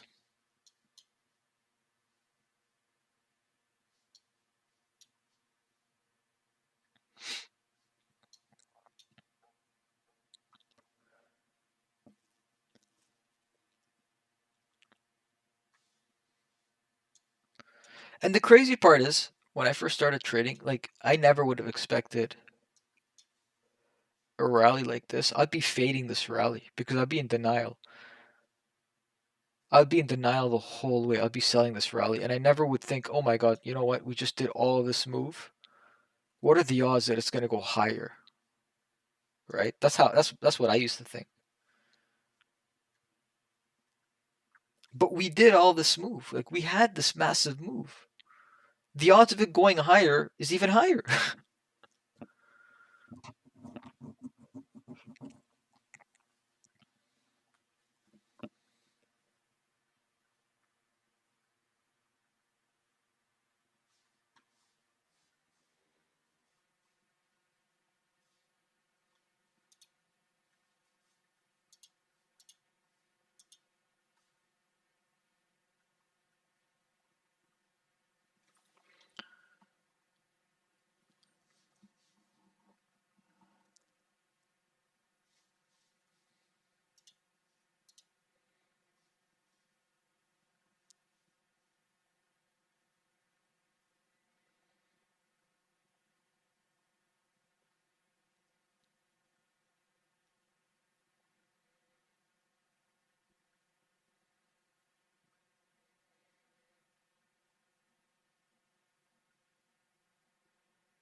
By narration, what do you mean in a blog format?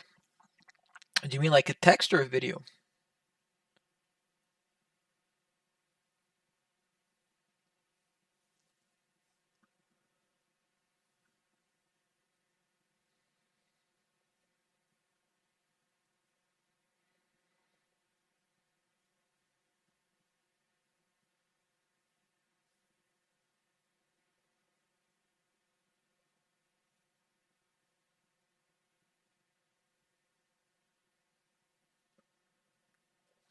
So you mean like a video?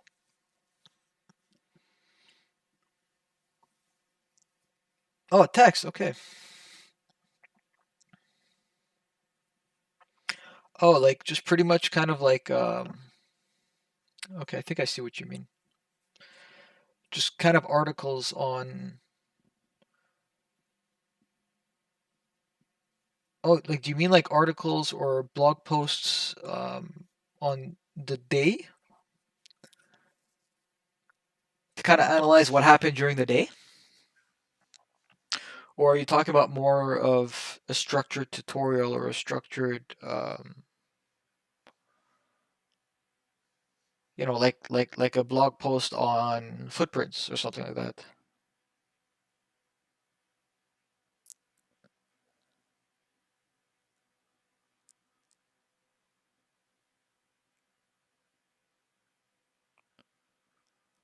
Hmm.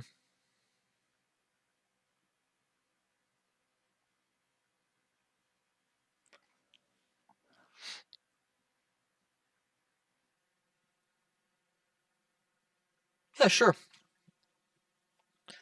No, of course, go ahead, man. Like I said, I'm just starting out, so anything, any type of feedback that I can get that you can give me that will help me out.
Did you send me this link? How'd you send me this link?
How'd you send me this link? I don't know if I got it.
Wait, you said you sent me a link.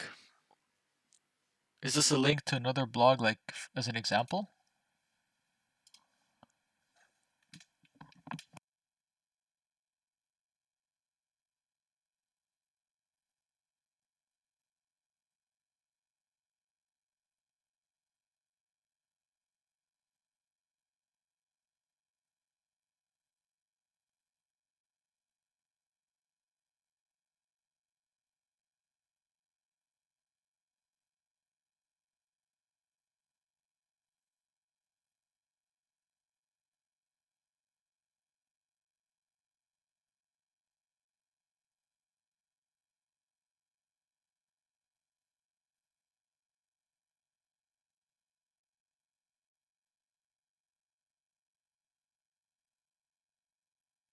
I'm just trying to figure out where you sent me this message.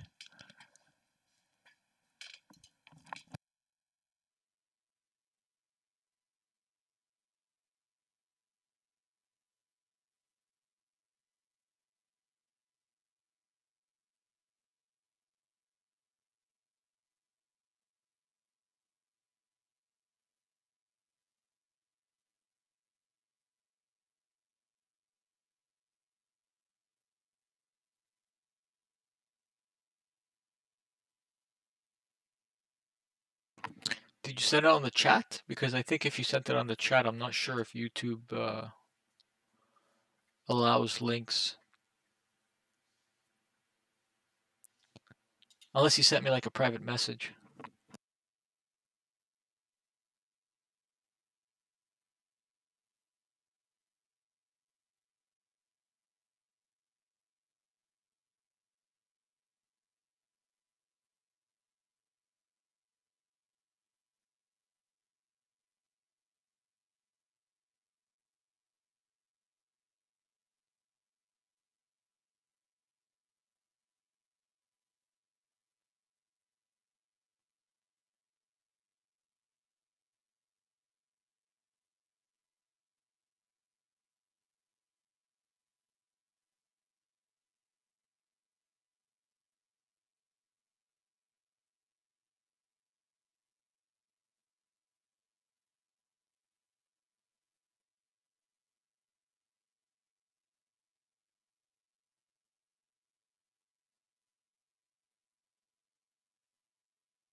Oh, if you sent it on the chat, then I don't see it.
So yeah, I just checked.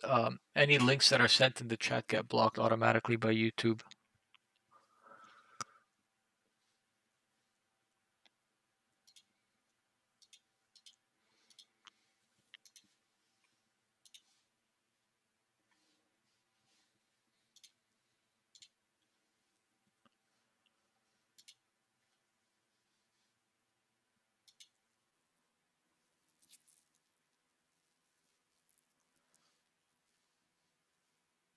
No, no, don't be sorry. I want you to send me the link. I really want to see it actually.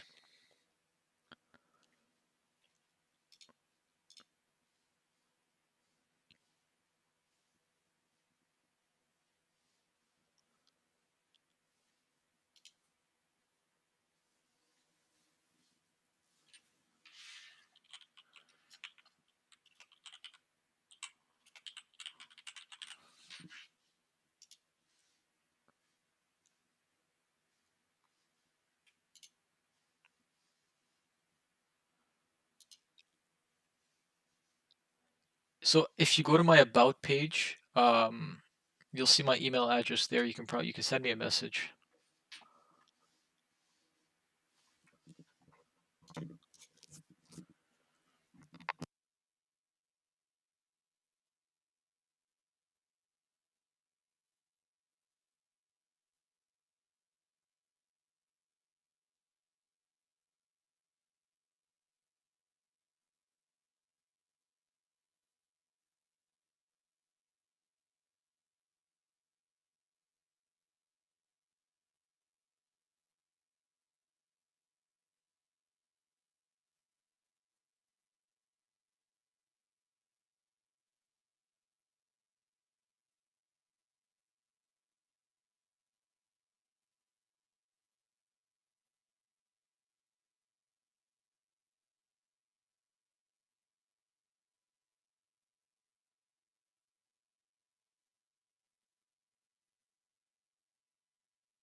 Yeah, I was on mute just now.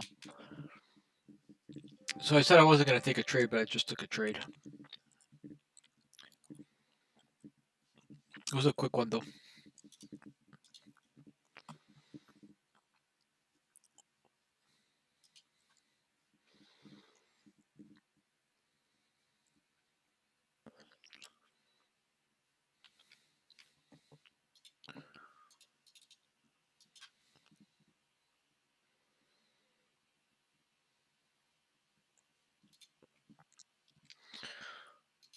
Show order fills. Can I see order fills here? I should be able to. Why am I not seeing order fills?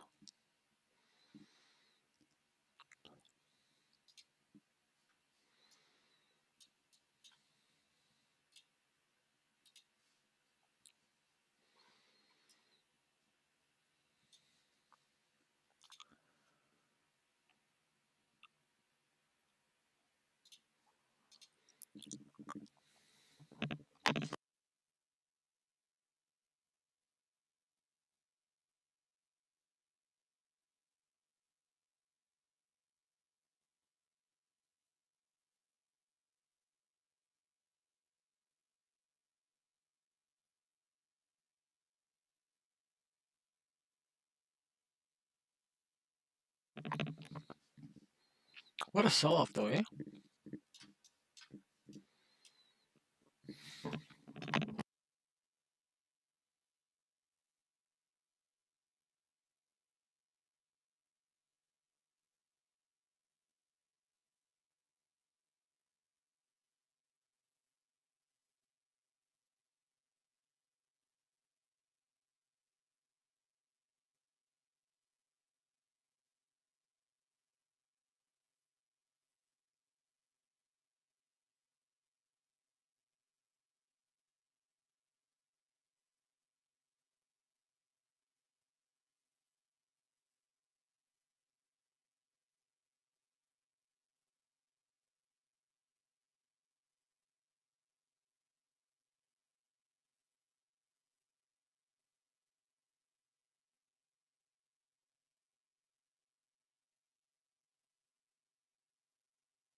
I'm trying to show my order fills, but for some reason they're not showing. I had the same issue and I fixed it a while ago, and I forgot what I did to fix it.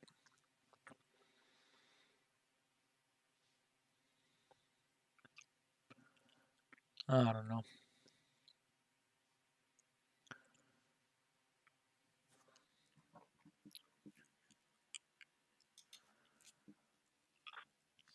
No, that's not it.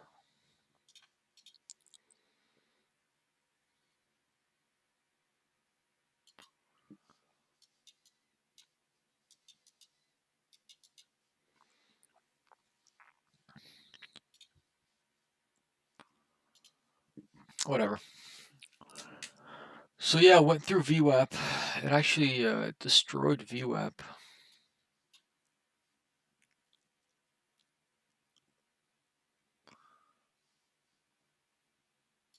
It absolutely destroyed VWAP. But we're at the POC and ES, so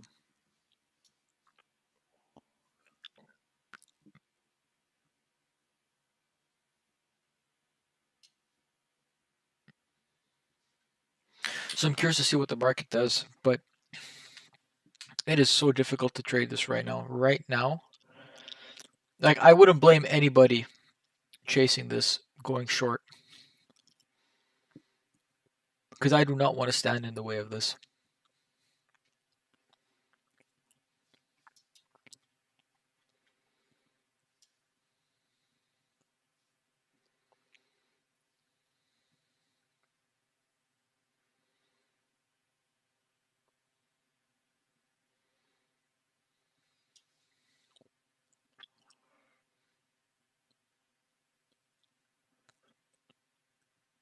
So if this bounces, it bounces right now. We go below the POC by a little bit, and then it just bounces right back up. And then Nasdaq follows the ES because it's been following the ES all day today.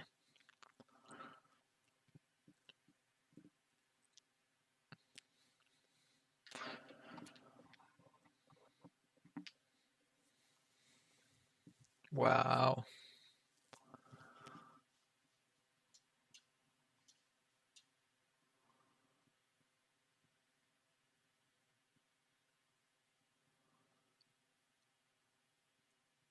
Yeah, so I be low on Nasdaq, yes, but I be high on ES.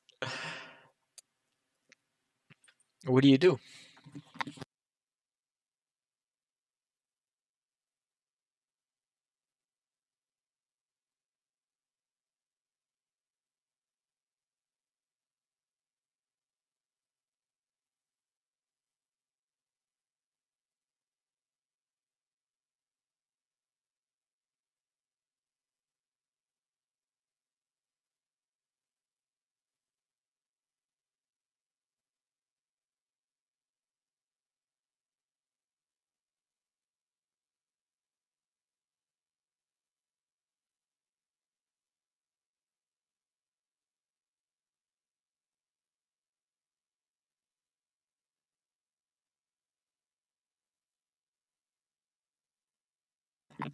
Anyway, I gotta call it a day, dude. I still haven't eaten, and it's something I'm very guilty of all the time, especially when I trade, is that I don't go to eat. That's why I stopped trading at 12. But I got caught up in this whole in this afternoon move here.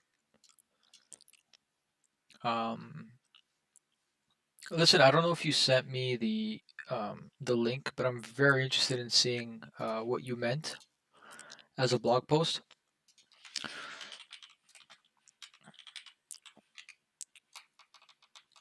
So let me drop this email.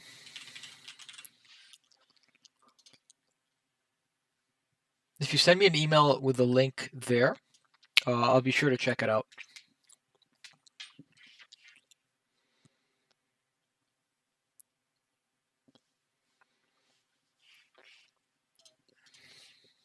All right, let's see final thoughts. Can this go higher from here? Possibly, but I don't know, man.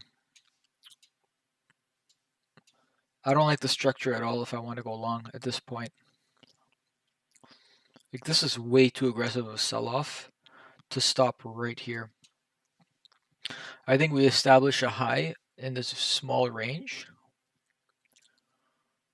like here perhaps, and I would play around that. I think POC just to be safe, but even then. So you could probably go short around here and then see if it breaks the low. But I think the probability of this breaking the low is a lot higher than the probability of this going higher.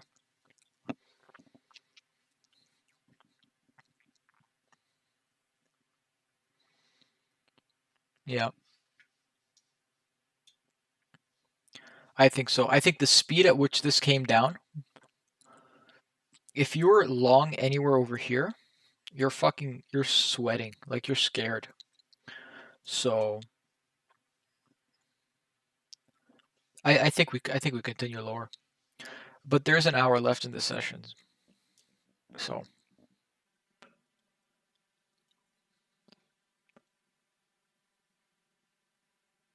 yeah, I'm gonna leave it at that.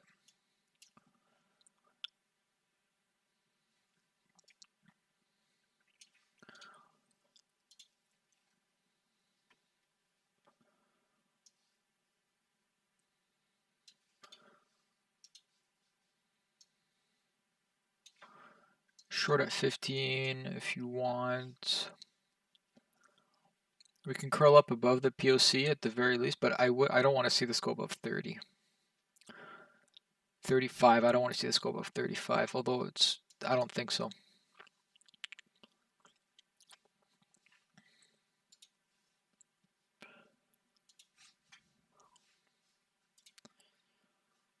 Let me see.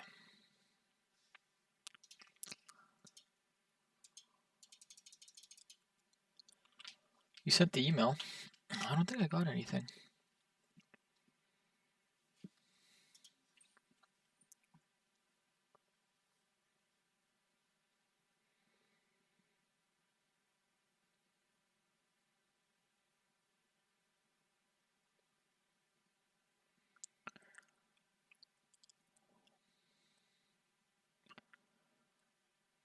I just hope they don't consider it a spam, which I don't think they would.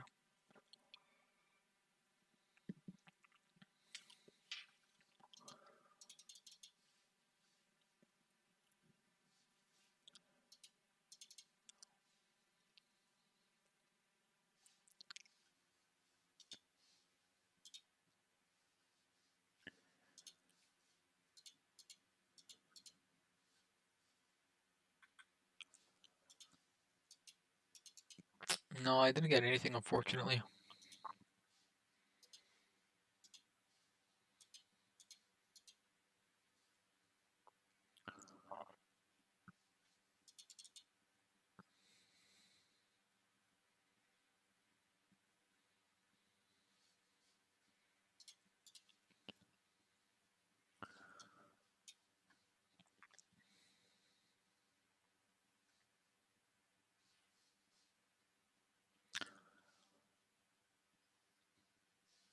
I think 15s would be a good short.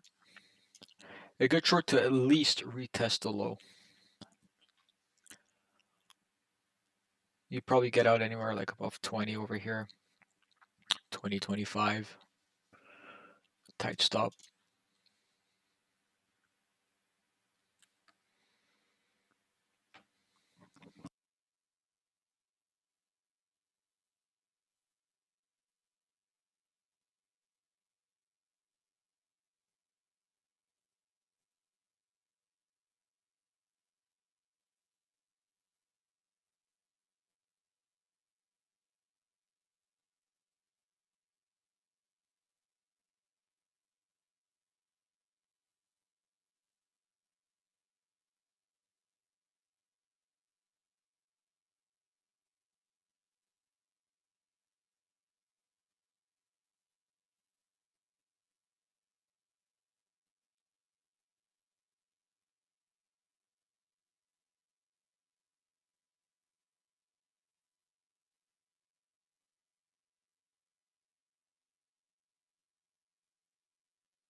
All right, we'll see if this curls back down below 15. It's a good sign. If it continues higher, it's a bad sign.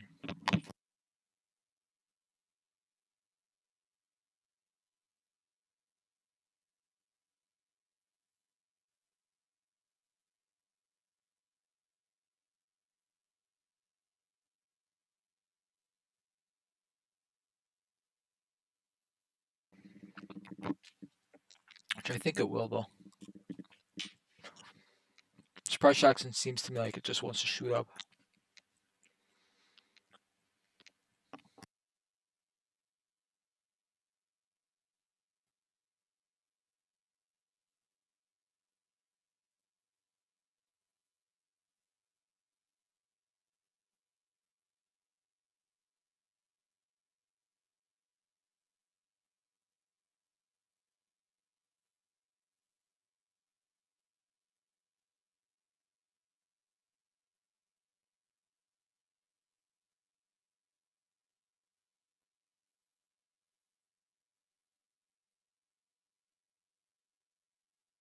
No worries, man.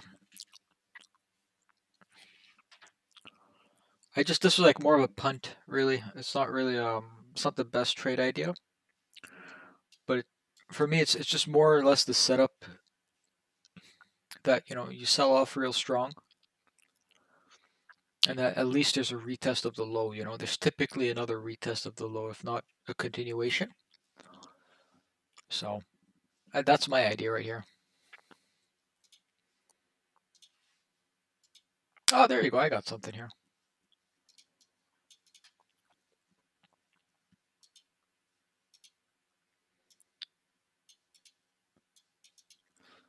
So I got your email, but I didn't get a link though. For whatever reason, I did not receive a link in there.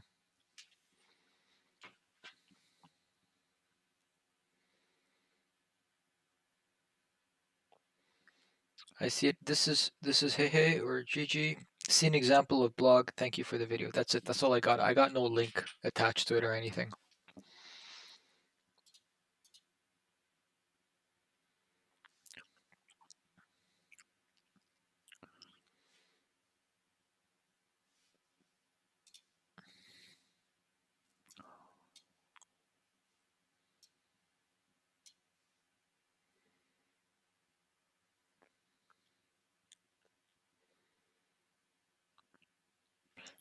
So now typically if I had more contracts, what I would do is I would take some off at 98 and then I would take the rest off at 80, or I would take another off at 80 and then I would let the rest go down. That's one style of trading. But yeah, anyway, my scratch got hit. So ideally what would have happened, this would have come off, maybe a little bit of a bounce here, but I didn't like seeing this come right back up to my scratch. It could still potentially go below, like go lower, but I gotta go anyway, so I didn't really want to spend too much time on this trade.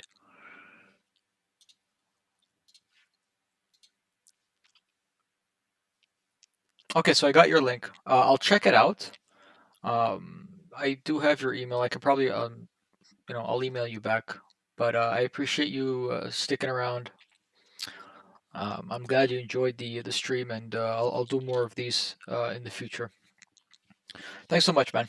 Have a good day, and good luck for the rest of the week.